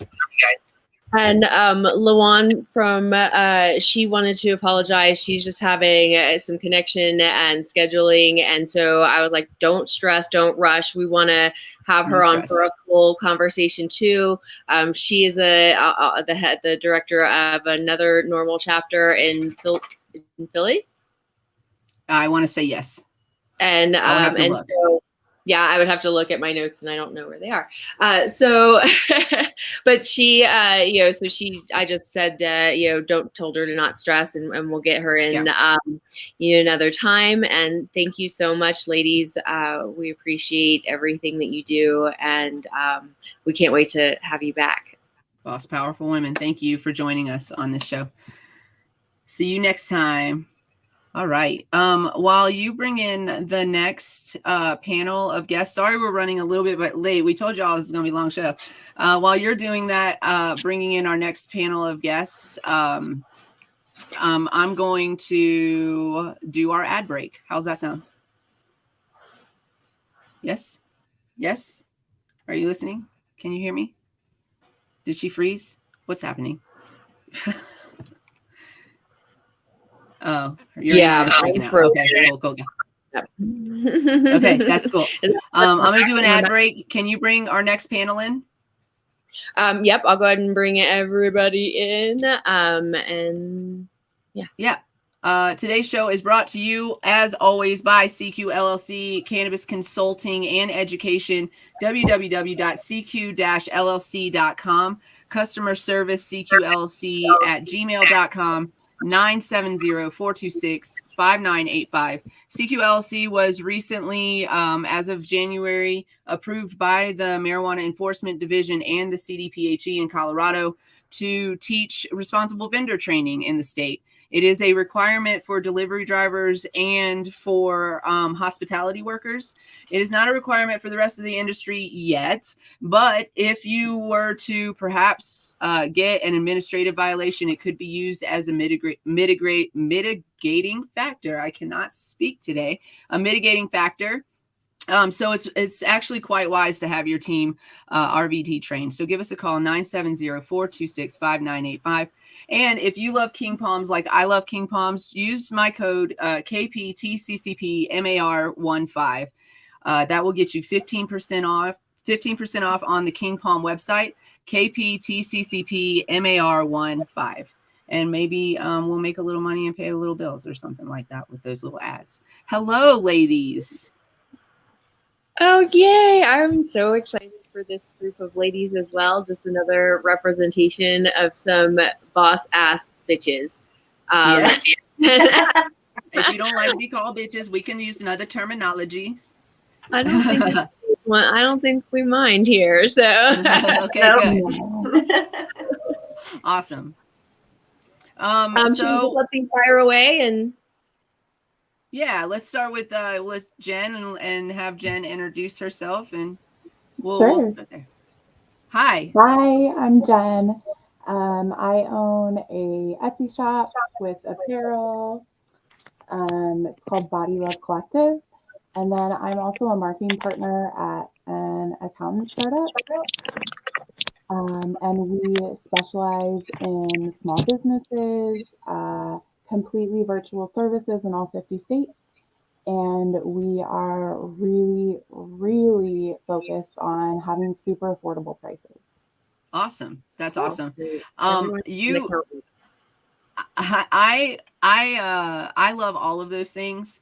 But also I when I met you, you have an interest. I know you were like, I'm not doing this anymore, but I still want to talk about what you have done in your past, because I think this is such a cool thing and you're so good at it.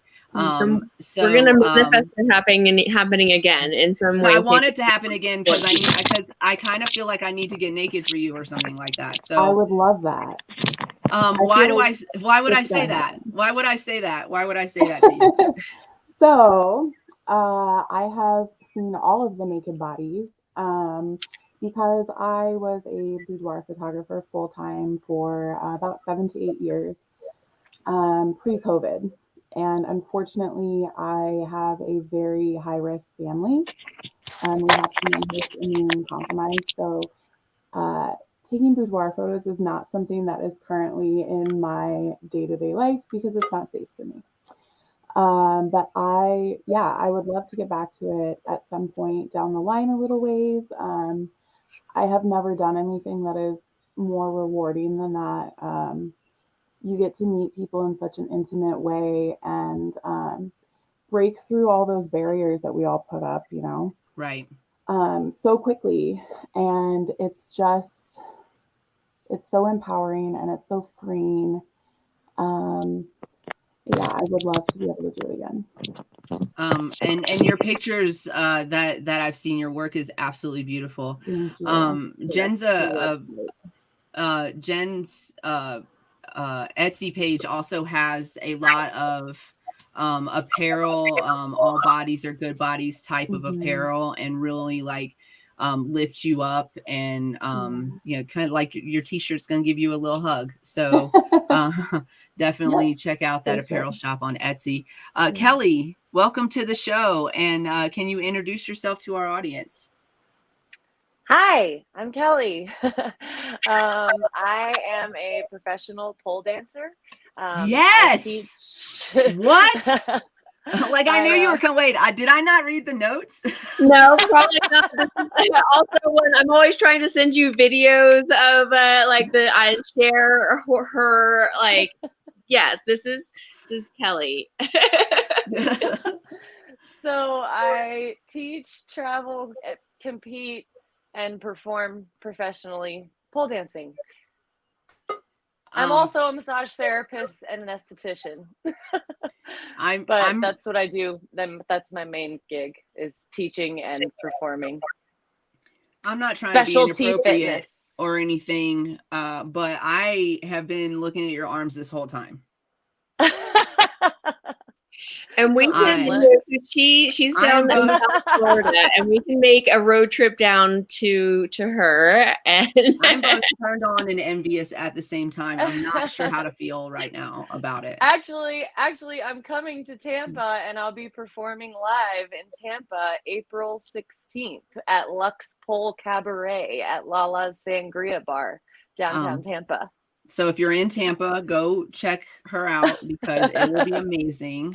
If you want to see it live. Also, the third thing about your arms, though, is that then right when I was thinking that, I was thinking, man, her arms.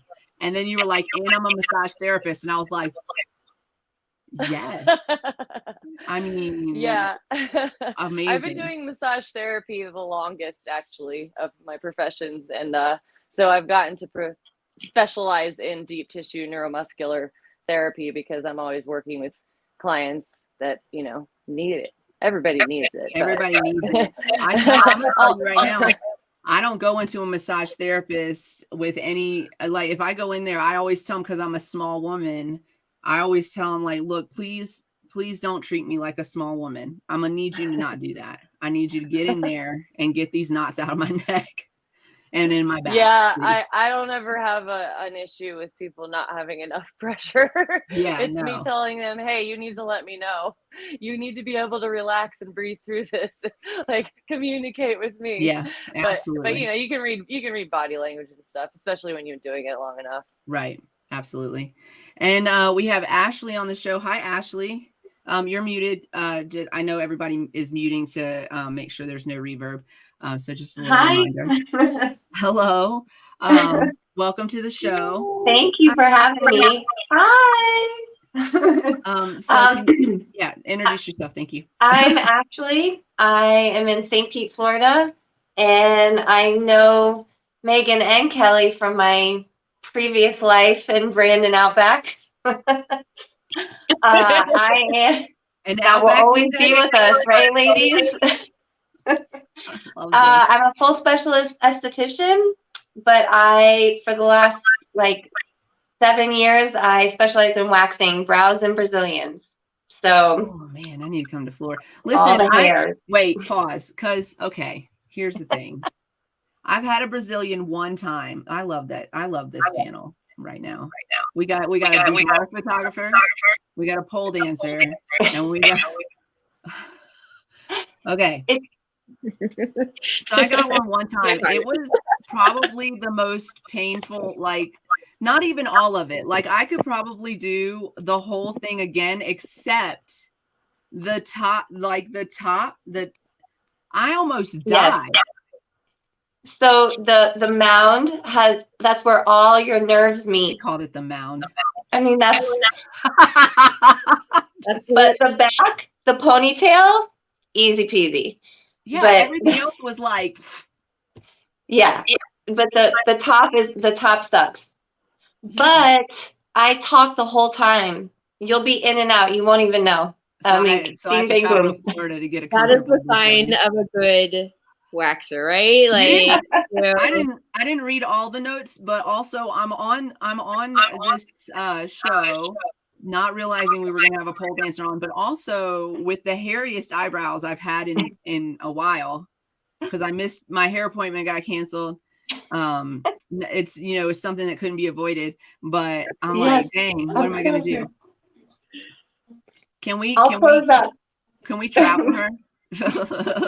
I know. So, like you want a road trip with us? We can road trip and distribute our product and be the smoothest ladies in America. And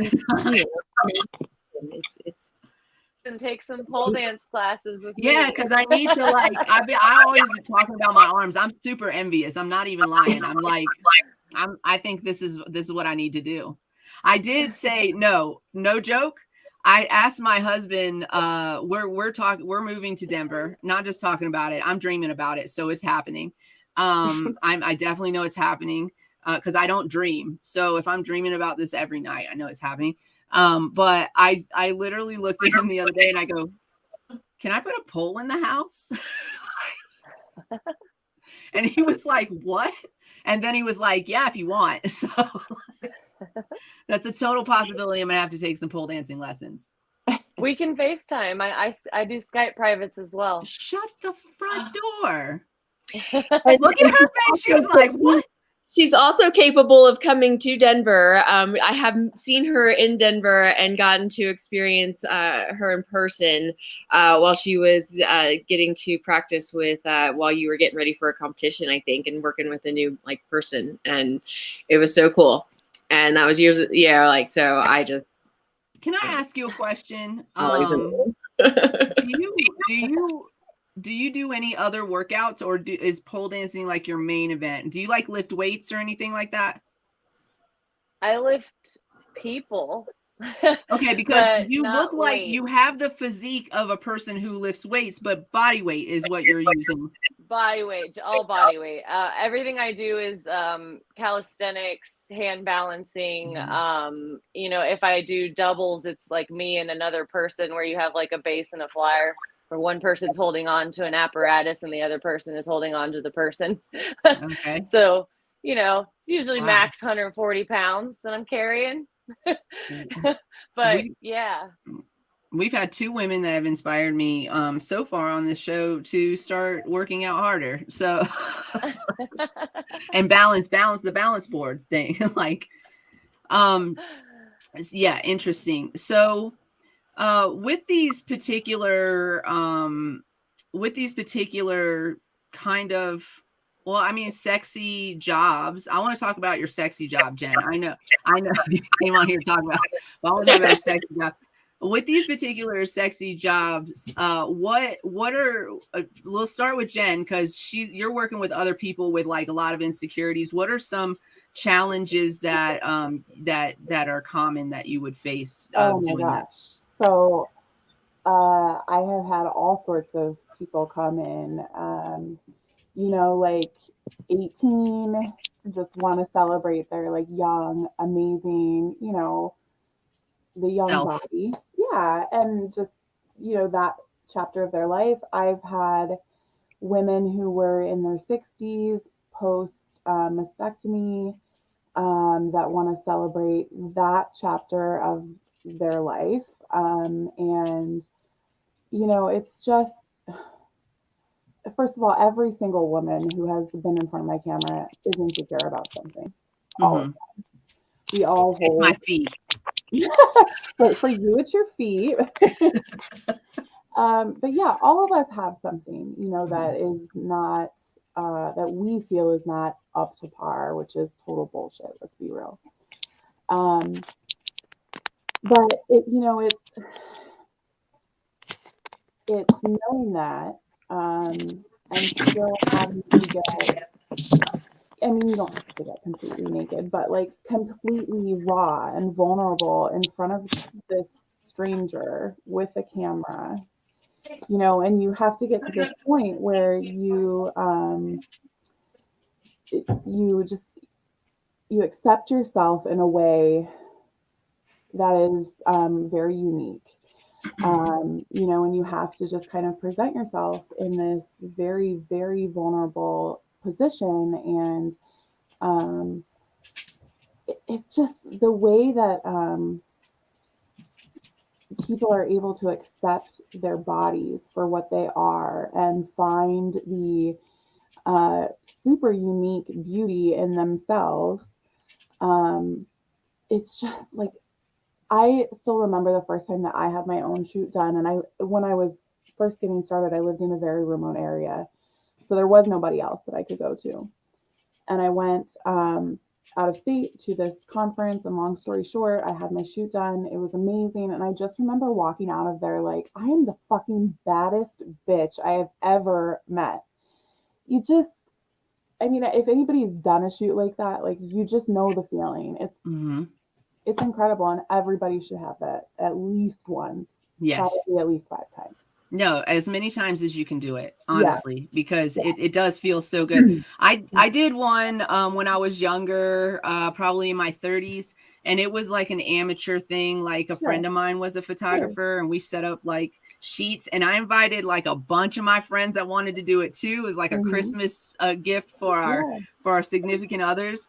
And I literally walked around this woman's house like butt ass naked the whole time.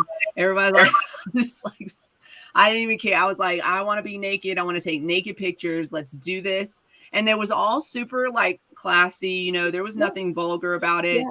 And some of us took some pictures together, you know, and we agreed that we would share those pictures also with our spouses so that, you know, it was a great thing. It was a great way to bond for us. Hey, listen, do a boudoir party with your girlfriends. I was just gonna say, I highly agree. And if we your could girlfriends and your gay friends too, invite them. Like seriously. So we've got to figure out how to get Jen to the marijuana mansion for our photo shoot. You think they would let them do it naked? I don't think there's anything off limits, but this also Excuse me, marijuana mansion. Can I sit my naked ass in that throne? Listen, yes, I totally think so. So I'll bring a pole. Kelly. Yeah, there's a picture of Kelly underwater that she had there. She was working with a photographer of her doing a full split underwater. It's amazing. And and naked to the day she was born, and like it's just one of the most fabulous photos. I just follow her and find her pictures because she's, oh my god. I don't doubt it. What about you, Kelly? What have you what are some of the challenges that, I mean, obviously the physical challenges in what you do professionally, but what other types of challenges do you face being in kind of like a sexy profession? Oh, well, I mean, as soon as, especially in America, someone hears the word pole, the auto word that relates to that is stripper. So, you know, it automatically, and I don't I teach a lot of dancers that dance in the exotic clubs. Like, can I tell them how I know you? Can I tell them how I know you? Yeah. So we met through church, y'all. Woo. her father was in the religious profession, or was, and that is we met through church. She's a little bit younger than me, but we went to youth group and church camps, and I'm telling you, not all lots of things happen at church camp. Just Lots saying. Oh, Yes, is it like I band am camp? She said yes. I am a preacher's daughter, born and raised. They make my movies father about is a people like reverend. you. Wasn't there a whole movie about Sorry it? to put you on the spot there. It's true, though. It's true. It's called Footloose. It was called Footloose. They weren't allowed to dance. It was a dance revolution. Yeah. When I was real young, it was Southern Baptist. So yeah. Ooh. Back in those olden days. So, how do your elders then feel about your profession being? Actually, that'll help me answer your first question. In the beginning, it was kind of just not discussed. And then once I started doing it in sport style competitions, and I made it to Worlds in another country to represent Team USA, then it got to a point where it was like, oh, and that style of pole is like gymnastics on a pole, if I can describe it in a certain way. Mm-hmm. And that was when he started recognizing it and got way more comfortable with it. And the older he's gotten, the way more laid back he's gotten as well. My father, I mean. Does he does he tell his friends? I think that he uses special words, but I'm not positive because I definitely would love to hear that conversation if he tells his friends. Want to hear? Well, I teach all kinds of circus stuff. So okay. You can also refer to me as an aerial artist, and it's a lot safer. Yeah. Okay. So he gets that little squeak. Yeah. Bye. Yeah. What about you, Ashley? What kind of things do you face being in? Like, I'm sure you get like a million questions because I already know I have a million. I think there's two major challenges. Well, there's a huge misconception about what I do for Brazilian waxing. Like, it's mostly from men. They think it's like super sexy, and it's not. You're right. It's very clinical. And you always get the husbands or the boyfriends that want to like sit in on the wax, and I'm like, it's really not so creeptastic. It's not, we're not like jumping around like pillow fighting, like we're doing stuff. So that's a huge misconception. Like, this is my job. I'm a professional, and I take it very seriously. So usually like when I get those comments, that they're not coming. Like, I tell them, I'm like, no, like, you're not going to sit in and watch me. Like, that's unacceptable.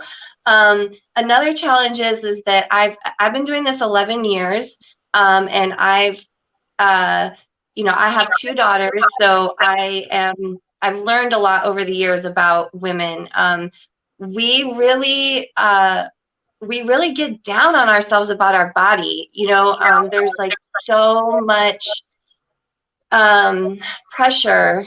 And so women always think that they're the fattest person that's been on my table or the hairiest person that's been on my table. And yeah, I see all different types of people and women and bodies, but I try to make people feel really comfortable. I tell them, no, you're not, I've done it all, seen it all, women that are 90 pounds all the way up to 400 pounds. Like, it doesn't matter to me. A body is a body, hair is hair. It doesn't matter, color, whatever. But it just really makes me sad sometimes because it's like they're so self-conscious, so that's another reason why I say I talk a lot during the service. I call it the Ashley show, because like I want to make them feel comfortable and let them know that like it's okay if you have stretch marks. It's okay if you are heavy. It's okay if you have hair that goes down to your knees. Like, I tease them and say, you have to have hair or this doesn't work, Yeah, like, so it really has made me really try to instill confidence in the women that I have as clients. You know, like I struggled with the vanity, the vain side of this business for a long time, because me as a person, like I want to feel like I'm making a difference, and like I want to feel fulfilled. And so over the years, I've realized like I make a connection with every person, making them feel good by doing something that's external is really important. And that, you know what I mean? Even if it's just a Brazilian wax, like I tell them, like, you're going to walk out of here with a pep in your step. Nobody's going to know why, but you're going to walk out of here like, I'm a bad bitch. Like, you know, so I really, really like every client to like feel good about themselves, you know, but yeah, that's a huge challenge. Women are so critical of themselves, and it's always physical. It's never like, oh, I didn't, you know, read the paper today, or I didn't drink enough water today, or whatever. It's always like, oh, you know, oh, I got to get in the gym, or oh, I got to do this, or I got to do that, or I'm hairy. It's always physical. You just heard me say it. So I have 2 questions, and specifically for you. Okay. First of all, I've had not experience, obviously, of being that close and intimate with somebody for that type of a procedure, but I did work in the American Eagle dressing room, y'all, and there would be women that came in after they had just given birth, and they wanted to get back into like their original size, and they would be down on themselves, and they weren't. Here's the thing, and then also, like, listen, young ladies that are in that, you know, great space of having the societally typically beautiful body. Society is not always right, first of all, but second of all, do not be in a dressing room putting on a size 4 when you used to wear a size 2 and say that you're getting fat. Please don't do that. I don't want you to get hurt. I'm looking out for your safety. But in reality, I'm a little bit joking. That did happen. I did tell the girl, I was like, I don't want nobody to spit on you, so I'm gonna need you to not do that. But in reality, like, first of all, don't worry about the numbers. Those numbers are fucking head game when you're buying clothes, ladies. So don't worry about those fucking numbers. I am sure. Yeah, like those numbers are fucking head game. Men don't get a size 4. What the fuck? Men don't get a size 4. Like, men's pants are measured in the actual inches of the garment, and women's clothes are 4 and L8. Oh, you're double digits. Oh shit. You know what the pattern difference is? It's literally like, so we went to fashion design school together. Pattern for sizing is literally minuscule, note from 0 to 14, it's literally this much, so the number, again, it doesn't matter. Stop beating yourself up, but also stop judging other women for that minuscule amount. I mean it, you guys, because we need each other. But okay, so I just wanted to relay that story, because you are beautiful in your body. Just realize that society's a bitch, and they're not right. But okay, I got 2 questions for Ashley. I think I can only remember one right now, but I'll remember the other one in a minute. My first question is, do you only serve women? So that's a touchy subject, and we have to be careful about the vocabulary that we use. So please correct me if I use poor vocabulary, because I think language is very important. No, as far as, so unfortunately, there is, and I am all for whoever wants to get waxed. I don't care, like, man, woman, however you identify, whatever you want to be called. But the point is that it is completely different to wax male genitalia than female genitalia. Which was my follow-up question. Yes. So I don't feel comfortable waxing male genitalia, because it's been, I don't know, 6 years. So I tell my male clients that I'm not trained to do that. I technically can't say that I don't. There is it's a gray area. Right. So, but I just let them know you don't want me to. Because you You could know, fuck it up and they won't like that. Right. yeah, like it's very different. And I actually I do have clients who are transitioning male to female. They want to get rid of a lot of like hair that shows. Right. So they want to get rid of like chest hair, back hair, arm hair, stuff like that.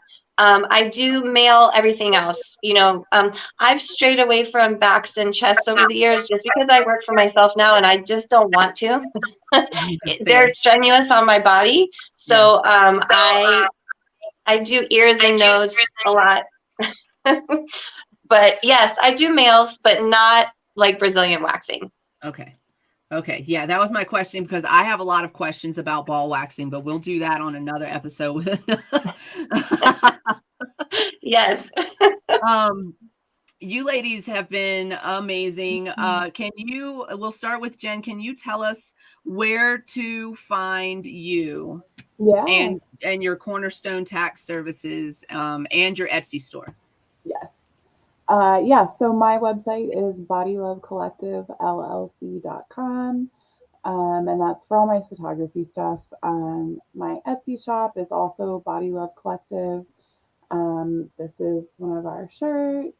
Yes, please protect and accept queer kids, y'all. Yeah, and just a little side note, like I am a stickler for comfy, soft stuff. So like I just want to touch this all the time. Like they're nice and cozy. And then taxes, yeah. So our website for taxes is cornerstonetsllc.com. And again, we offer virtual services, super affordable for all 50 states. Awesome. Awesome. Yeah. Awesome. Thank you for coming on the show and sharing with us today. You're amazing. I love you guys. And I want you to know, I haven't met the other two, but I'm super happy to meet both of you. But I'm super glad that we met. We actually met virtually and have been friends virtually for quite some time now, for a couple years now. We're creeping on a couple years now. Yeah.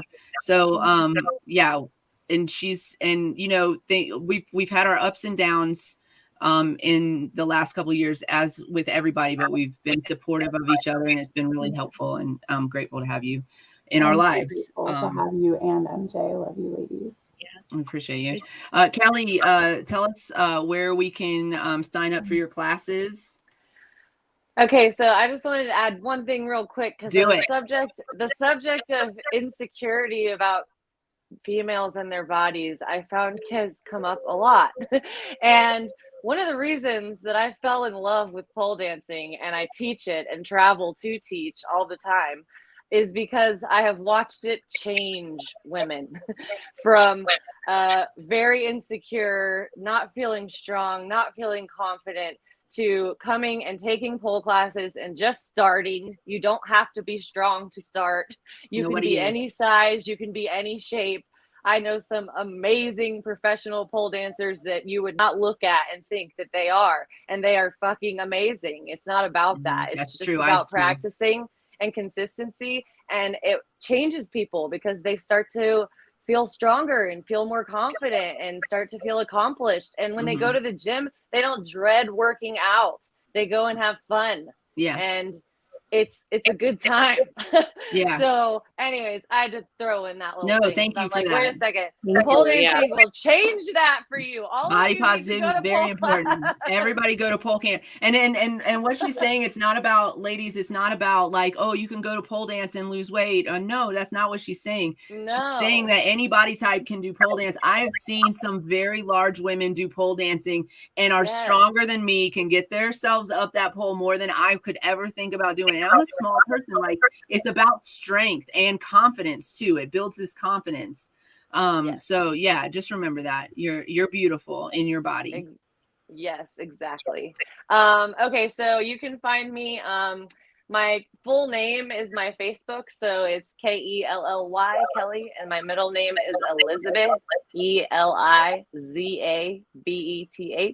and my last name is Goss, Goss, as in Sam.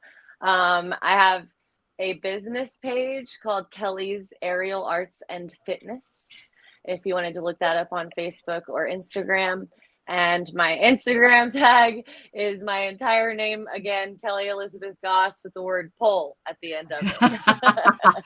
Nice. I was going to ask you if you chose that name on Facebook or if they forced it on you, because somebody reported my name several years ago and it was like Farrah Mrs. V. And now, because the only way that they would give me my Facebook back was to prove my name, which is Farrah Halisa.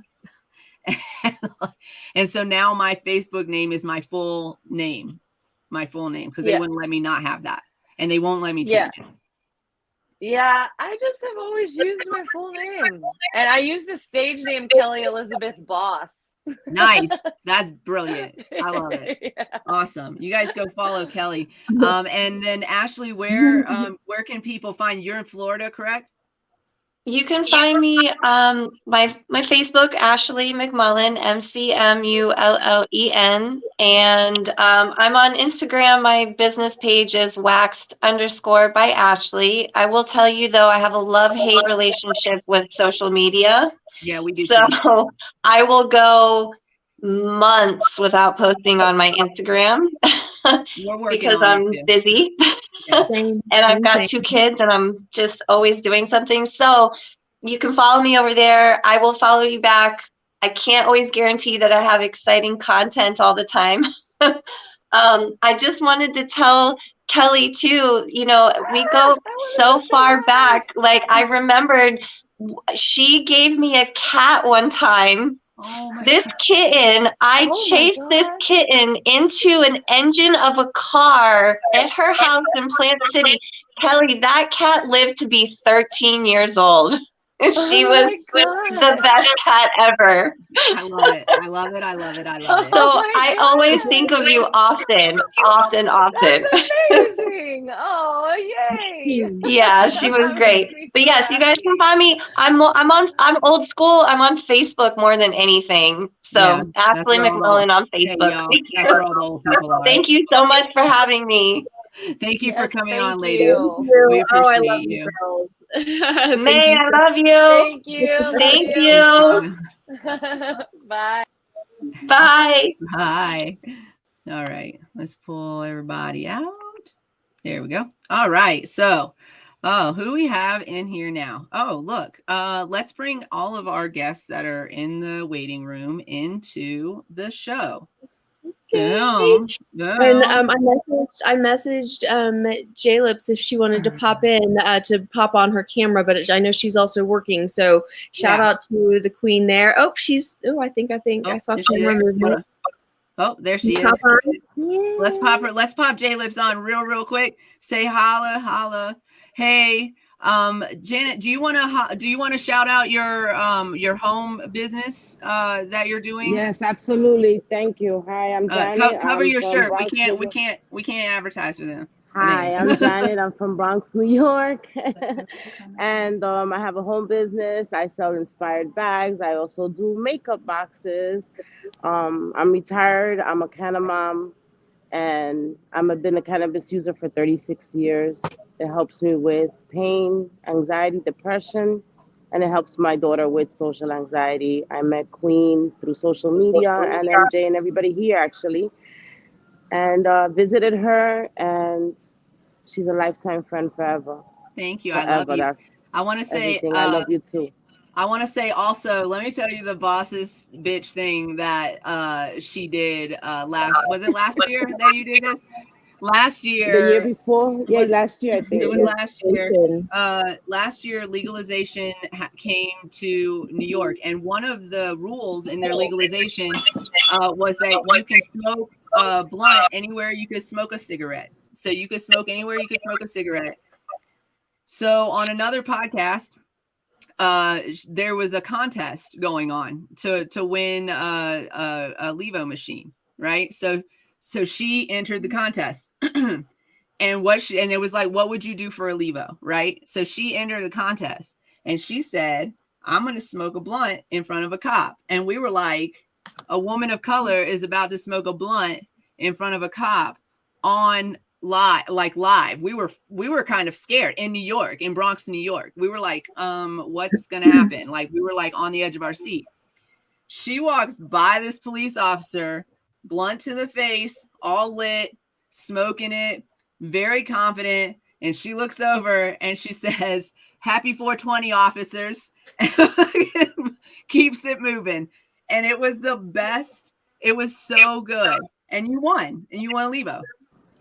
I sure did win a Levo. It's a very proud moment, you know, to do that in New York, like you said, as a woman of color. It's, you know, many years of walking and wanting to medicate and not being able to, or doing it on a sneak, walking down the street and your heart pounding because you might get arrested for a clip, you know? Yep. And to be able to do that was, believe you me, the most exhilarating thing I've done in a long time besides have my children. Yeah, it was amazing. And you are amazing. You're she's a fierce advocate in New York. She's definitely, especially in the summertime, I see her going to a lot of festivals and meeting a lot of people and having her voice heard. So we're looking forward to those festivals being put on again. I know you're at work right now, but tell everybody where they can find you and follow you. Sure. On all social medias across all platforms, I'm JLips696969. That's where you can find me. I'm available for personal shopping in New York. Hit me up. I'm here. And I'm also, like she said, a very big advocate of cannabis. I teach a lot of young children, young people here in New York, the different ways of seeing cannabis, because always here it's about, you know, the street drug and a bad thing. And I've informed a lot of people that used to be on the street, and they're taking directions into going into legalized cannabis, whether selling or distributing or whatever. And so I'm very proud of that. Thank you for also guiding me in that, Queen. Thank you. Well, thanks for coming on. I know you're at work right now. We appreciate you taking some time out of your day for us. We love you, and we will see you in the Discord. Absolutely. Later. Love you, darling. I love her so much. I just want to say too, that is super important. Education is super important in places like in the Bronx where she lives, because there's this huge stigma and their families were ripped apart by the war on drugs in those areas. And it's super important to re-educate, because a lot of people remember that part, like this thing took my father away from my house. It's not a good thing, right? We need to re-educate, because also it can be really healthy and beneficial. For our last guests on the show, saving the best for last over here, ladies, what's up? We got Shannon and Cudbud over here. Cudbud is actually first in the scene, and then Shannon. So let's make sure y'all don't mix them up. And then we also have Lynn, and we have Laurie today. Laurie's been here before. Welcome back. Thank you guys all for coming on. We're going to start with you, Cud, and then Shannon, Lynn, and then Laurie. Go ahead and introduce yourselves and tell us about yourselves and your business that you're doing. Yeah, or whatever the hell you want to impress on us. It doesn't have, but we do want to highlight your business. We want to get you some money in that bank account. Did she just break something? I'm not even paying attention. I just might have burnt the house down for a second. Oh no, we just watched the TikTok about this. Entrance. It's a way of an entrance. Man. I just had an entrance as fuck. Like my Canagar, I just went to go ash it, and I knocked the head off. Okay. It was meant to go out. Okay. It's okay. This is Cudbud. No, hello. This is Cud. I got my start out here on TikTok because I had worked in the industry of hair for 10 years, and I decided I didn't want to do that anymore. And I had this amazing opportunity to go start over. And I had this chance. I had grown weed for a couple of years. I had done my thing back on the East Coast, and I got on an airplane and I moved to a weed farm. And I found so many of my comments in TikTok that were just begging for information, begging to learn how to have access to the plant, begging to learn how to make edibles at home. Just every single question that they were coming to me and asking me. So I shacked up in my own little apartment. I started doing edibles, teaching people about as much as I could. And I met this one on TikTok, and she's doing the same thing. And so I guess that jumps over to her now, because, then I met her and we decided to partner up, and it's been going excellent, amazing, nothing but skyrocketing. Swimmingly, I would say. We're about healers, not dealers. So it makes it a whole different approach to the whole situation. I hope you're going to make that into a t-shirt. I Healers, not know. dealers. I'm Yeah, like yeah, so yeah. many great merchandise, like t-shirts and every. That's one of the Trademark. hashtags we use is Yeah. healers, not dealers. Like it's a huge thing. Like we try to give back to people in the community that have like ailments, terminal illnesses. Absolutely. We do a terminal ill box for specifically for people who are terminally ill or close to the end, or on some type of a regimen that's so horrible, like narcotics, that to function normal, they get the extension too. So kind of a deal we have to do with who our suppliers are, because they want to know that we're doing it for the right purposes, the right intentions. The farmers. Yeah, The the people that grow farmers. it. The They people don't that grow it. They don't. I only have such great access to the plant because of that farm that I worked on, and it's because on that farm I was there, and he wanted me to stay, and I was like, I would love to, but this doctor back home has me on Suboxone. I've actually been on it for like 7 years, and I hate it. And he was like, "What, girl? You can get off that. You're just taking this RSO. It's not just for cancer patients." And he taught me about that. He taught me how to get off some really serious medications. I got off everything all at the once. And my life just transformed after I did that. And so I felt like it's my mission to go out there and help people. And the medicine that we get to make our medicine for other people is from the same place that I got clean on that farm. Nice. Like 2 years back. It's a magical place. It's healing. It's a healing plant. Yeah, I have to say that since you guys have gotten together, I've actually seen some amazing changes, because I knew Emily Cudbud before I knew Shannon, but since they've been partnered, I've seen the growth, and it's really amazing. So thank you. also Shannon is a light worker as well. And she actively does that, takes appointments, and trust when I tell you, it's a good experience. Trust when I tell you. Julia just sorry, I just got tongue tied. Julia just joined us as well. Hi, welcome to the show. I'm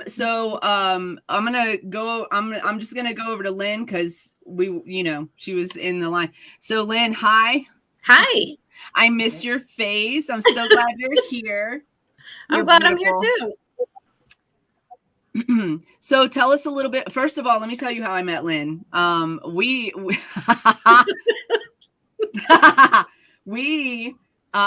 She's one of my very best friends. But when we met, woo boy, I had to learn how to do my job, and I had to learn to do it to her standards, which are very, very high. I finally fucking figured it out, but it took me a minute, and we were not best friends in the beginning. But once I figured my shit out, she and I have developed this amazing friendship over the years. Sometimes we don't get to talk all the time, but when we do, it's just like we never stopped. And I love you dearly. I love you too. Family. So I've watched you be very successful with your endeavor, your at-home endeavor, and I wanted to have you come on and talk to us about it, and do a little advertisement, get some people buying what you got selling over there. All right. So my name is Lynn, and let's mute if we're not talking, everybody. I joined Sensi. It is a multi-level marketing company. I joined it 9 years ago. It'll be 9 years ago in June.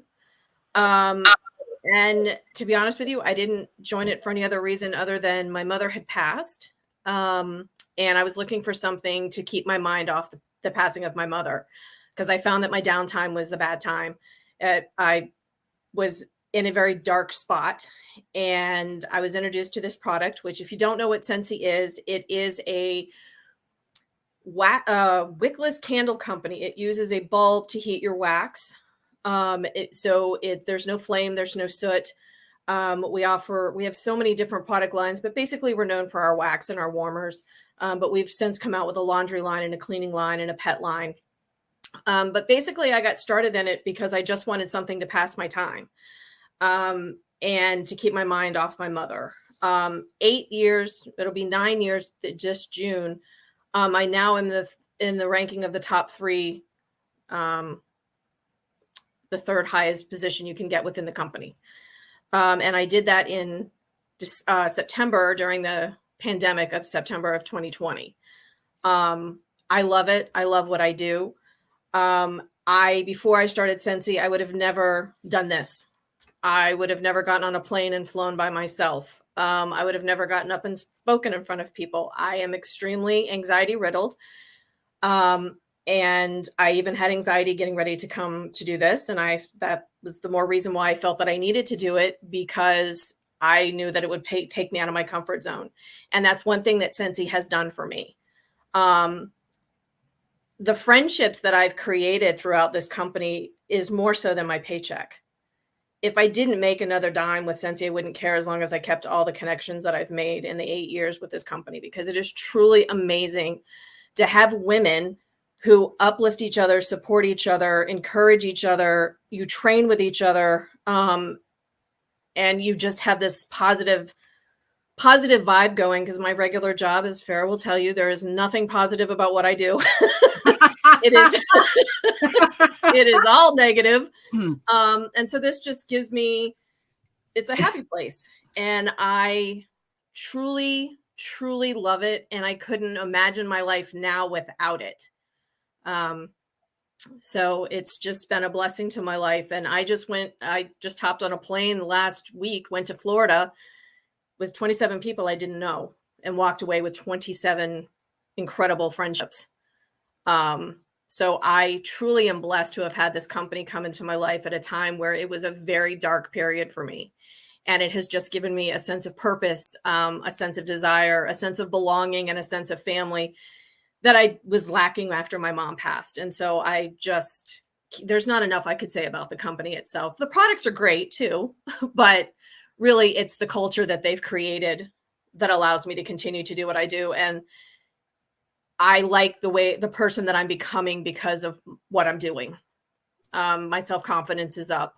That part, yeah. I believe in what I do. I like to see that other people are happy. I like to spoil my customers. And so it's just been a good experience for me.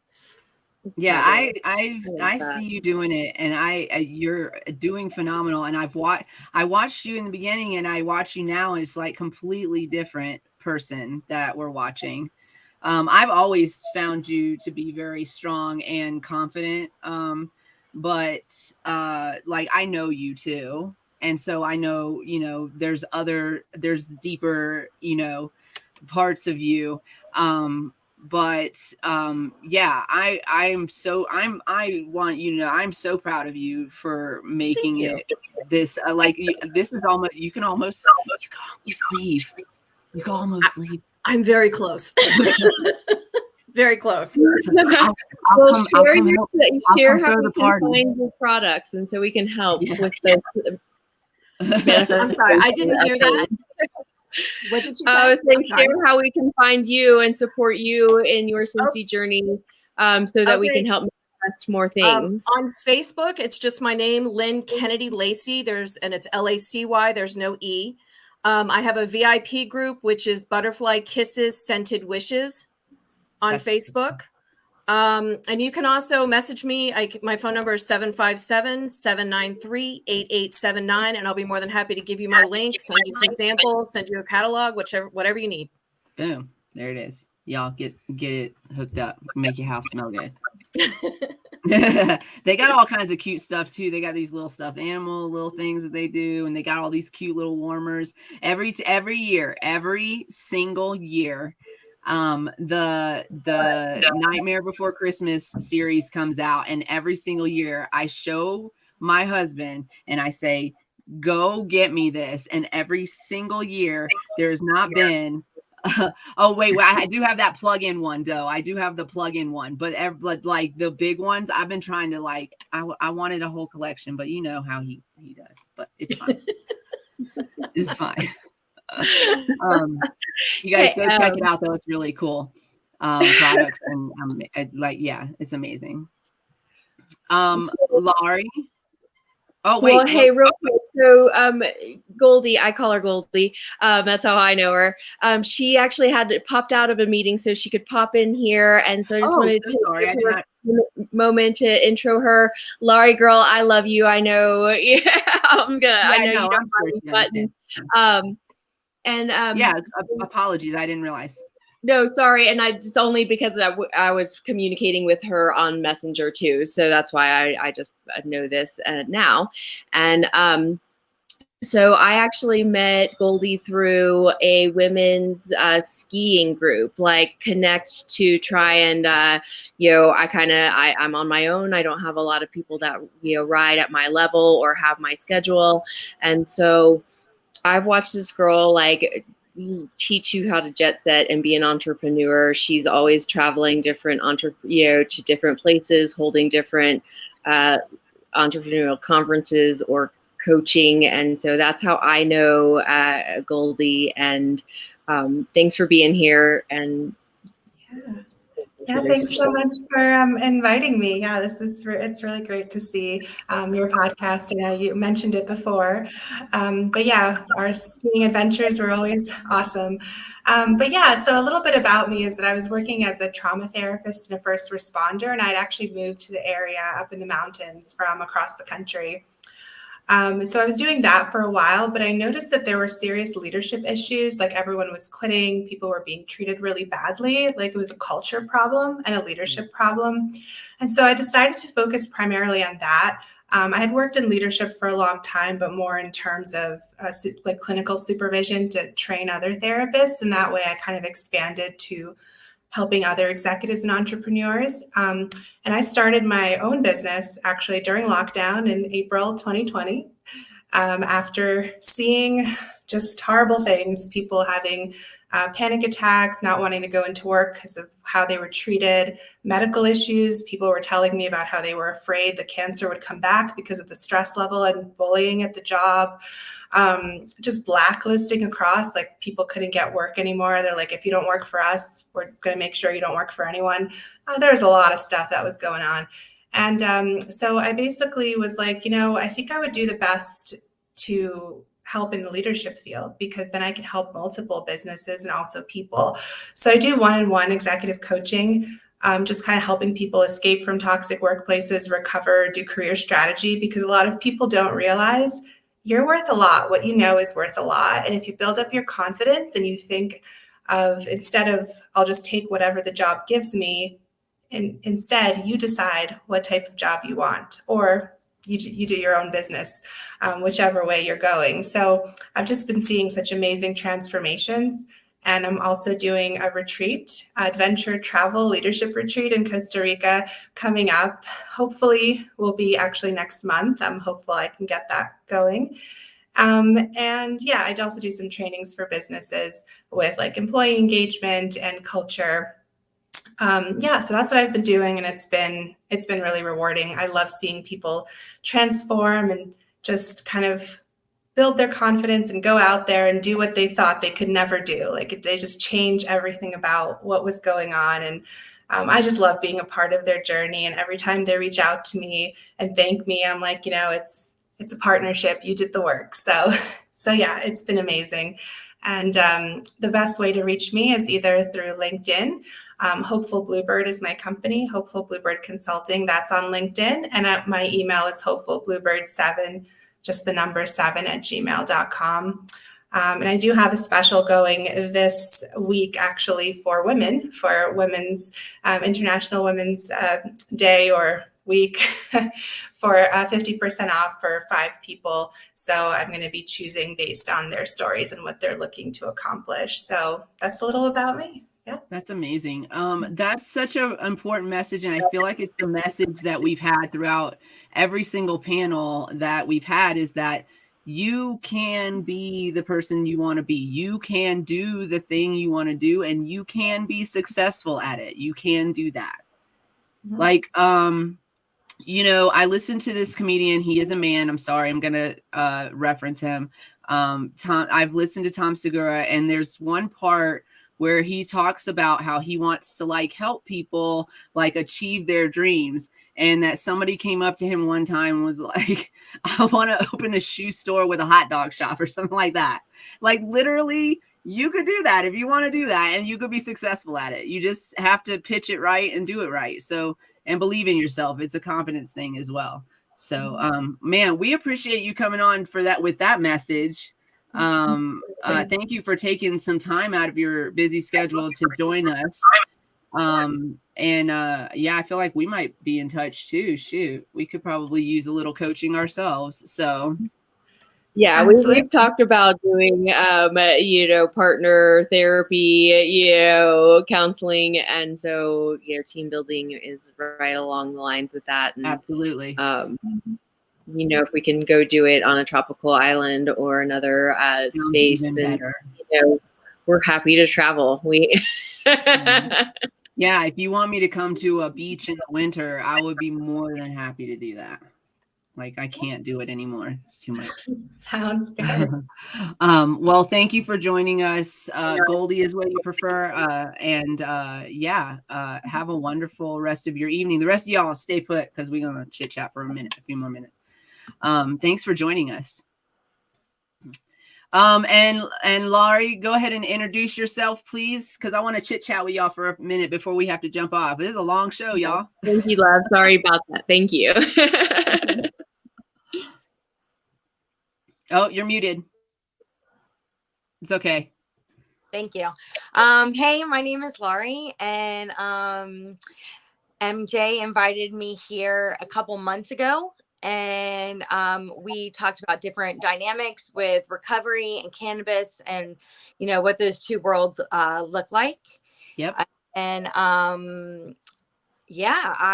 am an admissions representative for a mental health facility. I help people where last time I talked to you, I mostly worked in a substance abuse facility. And since then, I have transitioned with another company, whereas we focus primarily on mental health. And then we work with co-occurring issues such as addiction, and that could be substance abuse, that could be sex, that could be, gambling, shopping, what have you. And right now, it's kind of cool how serendipitous it worked out, because this job actually is more cohesive with what I'm focusing on in school. And right now I am studying to get my master's to become a licensed marriage and family therapist. Girl. I'm You really going in. You really going in. Oh yeah. I don't know. I thought it was awesome that you were like, you can do whatever you want. And literally that's like what it was, man. It's exactly what it was. I just sat down and wrote a paper on why I think I should be accepted. I felt like I had nothing to lose, and you really don't. The worst thing they're going to say is, nah, we're good. Yeah. And then I save $100,000 in student loans. Thanks. Right. that you can't write off in your bankruptcy, you guys. That it was just, when I was like about 6 months to the mental health and addictions field, I was like, why don't you dig a little deeper into this? What if you make this like your career, which is always something I thought about doing, just, self-doubt, environment, letting outside sources dictate how you feel, yeah. And I just, didn't give a shit anymore. I was just sitting here thinking, like, what are we going to talk about after Laurie's done introducing and telling us about herself? And then you said that about how women, like how you doubted yourself. Listen, ladies, why? I know why. It's society, like we're told to shut up and be pretty and all the things, right? And a certain standard of beauty, etc., all the things. But what I've noticed across this thread and this panel is that a lot of women have, first of all, overcome that completely. Every woman on this panel has said, fuck your standard. We're done playing by your standards.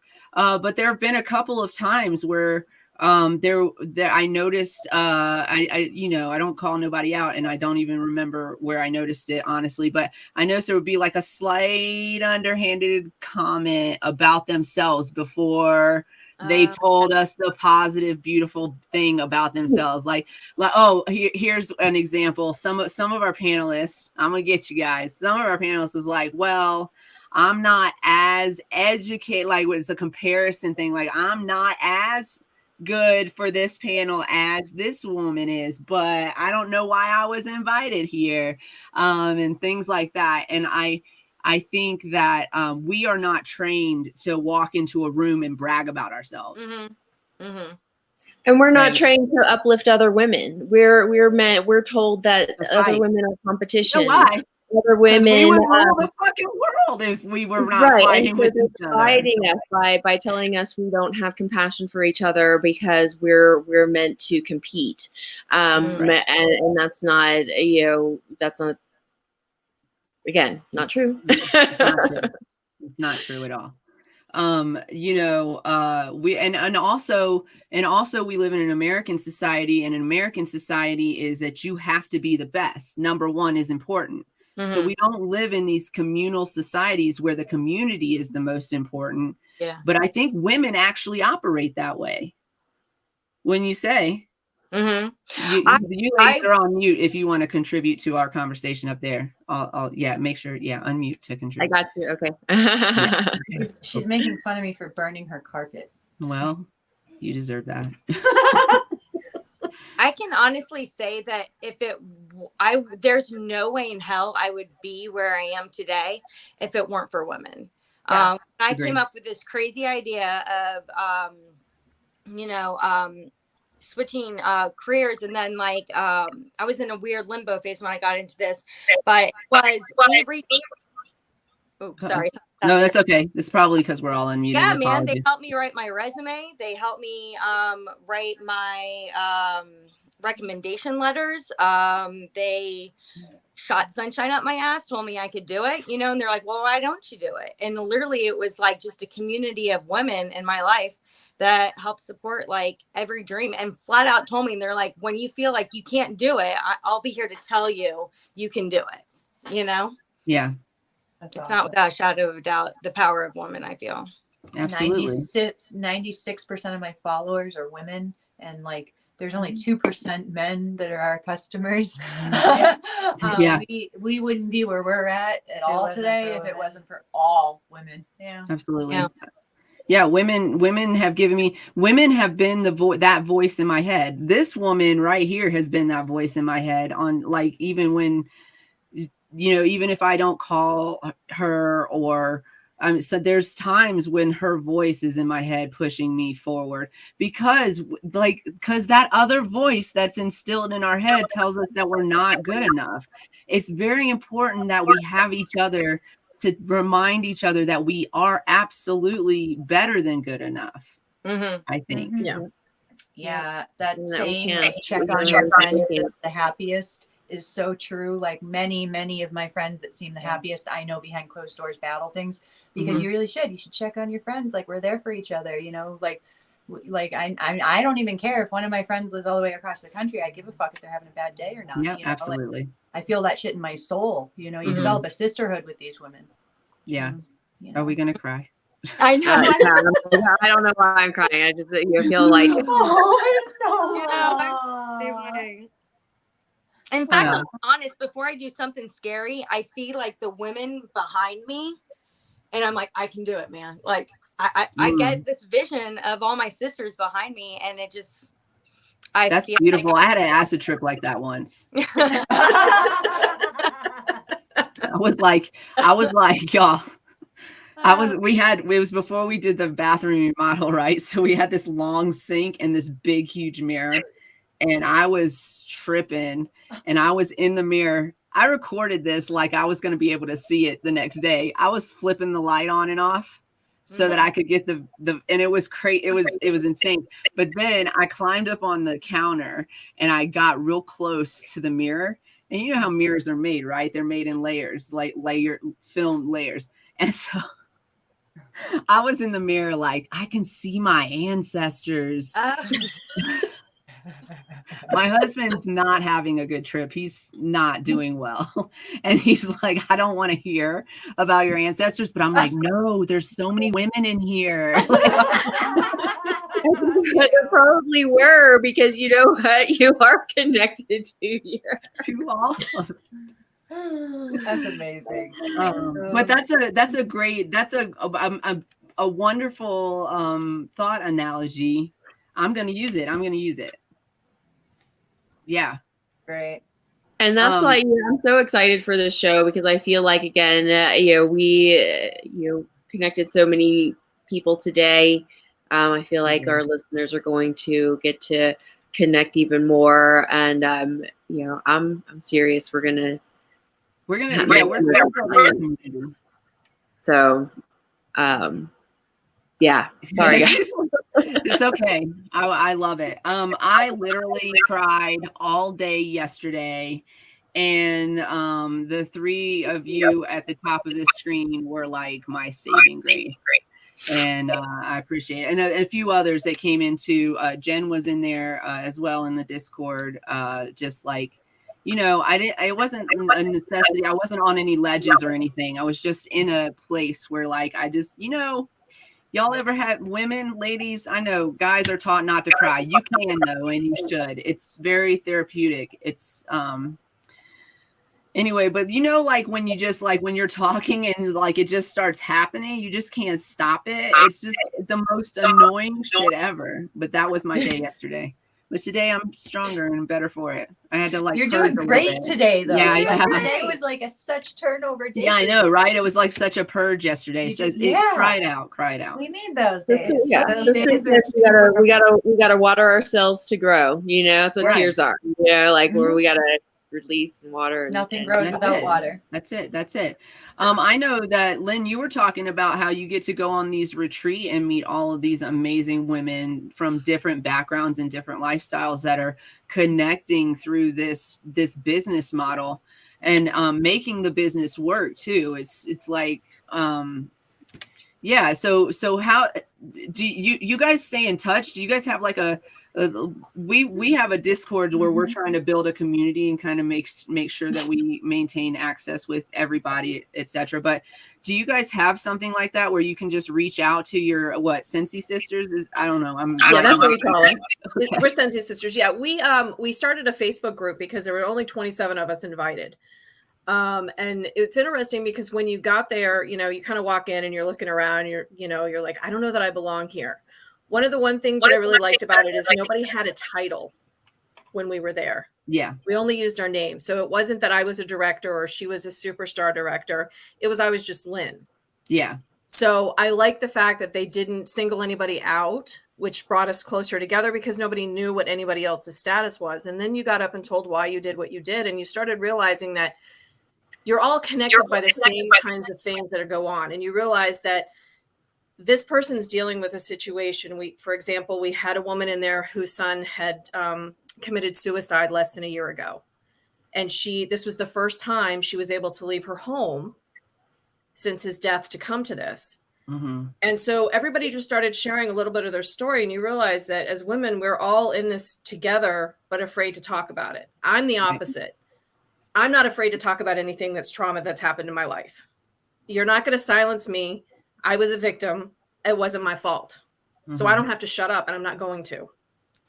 And I also feel that if I share my story, if somebody's around me that may have gone through the same thing, they'll know they're not alone. And it's important to me to share that and put that out there because women aren't told to share it. They're made to carry the shame of things that happened to them. And I'm not okay with that. Mm-hmm. Exactly. But I myself was not always like that. And I am been more vocal since Sensi because I realized that there are people from all walks of life dealing through things and going through things together. As a matter of fact, when I agreed to do this, I got on that chat and I was like, guys, this is what I'm doing. I'm so nervous. What do I say? And just one after another, you've got this, you can do this. You're great. Just talk about you. You're awesome. Mm-hmm. And so I just had these group of women. And again, I only was with them for 4.5 days. I didn't know anybody. And I was able to just be me. Mm-hmm. I didn't have to worry about my weight. I didn't have to worry about my looks.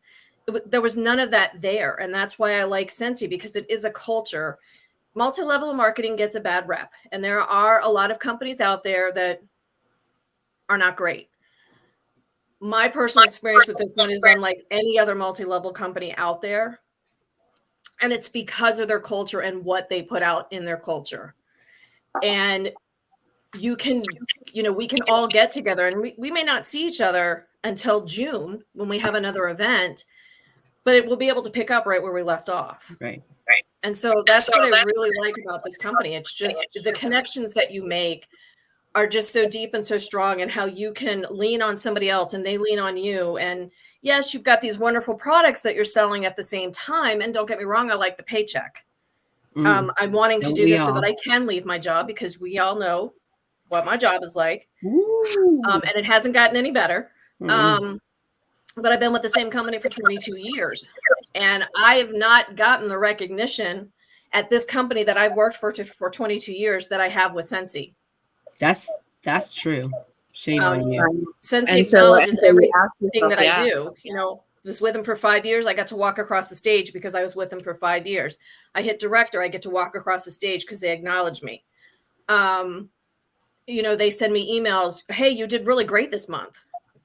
We saw what your sales were. Keep up the good work. So, I mean, I don't get that from my regular job, but I do get this from this company. wait, but I just want to say for the record that now I'm not naming names or anything, but I did witness one person get let go one time with the words that let's call her Miss Daisy. Okay, let's call her that. She was an older woman, and it was time for her to retire, and there was no party, there was no celebration, there was just, Miss Daisy, it's time. And that was it. And then she said okay, and she left. And that was it. So in fairness, that's what we're working with here. But also, shame on you. Come on. Recognize your people. Recognize your people. Oh my goodness gracious. Ladies, we're creeping up on the last 10 minutes of our third hour. This has been one of the best shows that we've had. I mean, all of our shows this year have actually been top notch, I have to say. I agree. Having all of these women on, and then also having access to all these women, because we definitely want to bring everybody back. We talk about whatever the fuck we want to talk about on Wednesdays, and so we would be, and they're usually just an hour on Wednesdays. Like, it's literally never 3 hours on Wednesdays. But we couldn't not highlight everybody, and we definitely appreciate you ladies for joining us. But I think that we should let our audiences and our guests get back to their lives. So we're gonna start with Emily, and hopefully Shannon will be back in a minute. She will be right back. She's thanks for sharing that. I appreciate it. She's back. Welcome back. Did it come out as you hoped? Did everything come out okay? You washed your hands. You washed your hands. It's very important to wash your hands. What is it called? Hygiene. Yeah, we're good. Hygiene is very important. You guys, this has been a great show. We want to give everybody a one more chance to let our audience know where they can find you. So we'll start with you, Cubud, and work our way around the circle. Yo, what up? All right, so you can find me on TikTok, and I'm literally looking up my TikTok to make sure I say it right. You have to, because this is TikTok, and so at Cudbud, CUDBUDDS on TikTok, and then we are also Two Blunt Girls with a Z on YouTube. And she does a lot of her readings over there. There'll be more RSO content cartoons posted over there that won't work on TikTok. Yeah, and you can also find me on Instagram at Cudbud_420. But if you want belly button pics, you're gonna have to Cash App her first. Yeah, the Cash App's in the link tree though. Yeah, that's perfect. I am the queen of belly button stuff. Yeah, so any of those. I have something sitting in my Instagram. Hey, I'm here from TikTok for the feet pics. And I was like, I don't really know that you know what you're asking for right now. I don't feel like you do. Yay!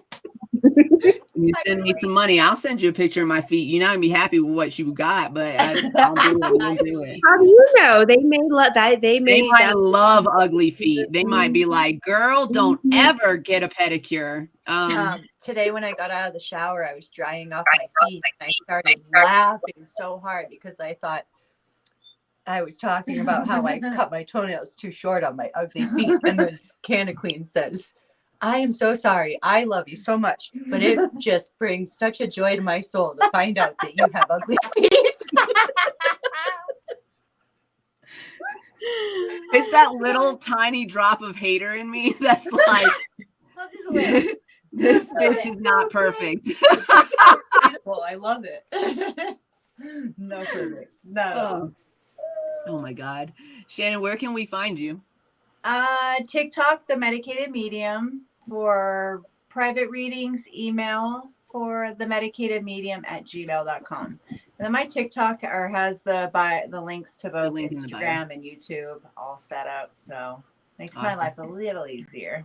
The medicated _ medium. Medicate. I was going to say, yeah, make sure you look for the account with over 90K. The only one that exists is but it's up to 90. So she's got a lot of followers. You guys don't follow low follower accounts. Yeah, that part. Yeah, the other ones are scammer pages. So please be careful. They are. Please. There's some haters on TikTok, and we can discuss that on a different show. Well, we'll bring you guys back. We can discuss or never. That's not what we do, actually. Yeah. You know, we don't drink that beverage. We drink cold sparkling water over here. Crystal clear. I got coffee. So cheers. Lynn, please tell us where we can find you. You can find me on Facebook.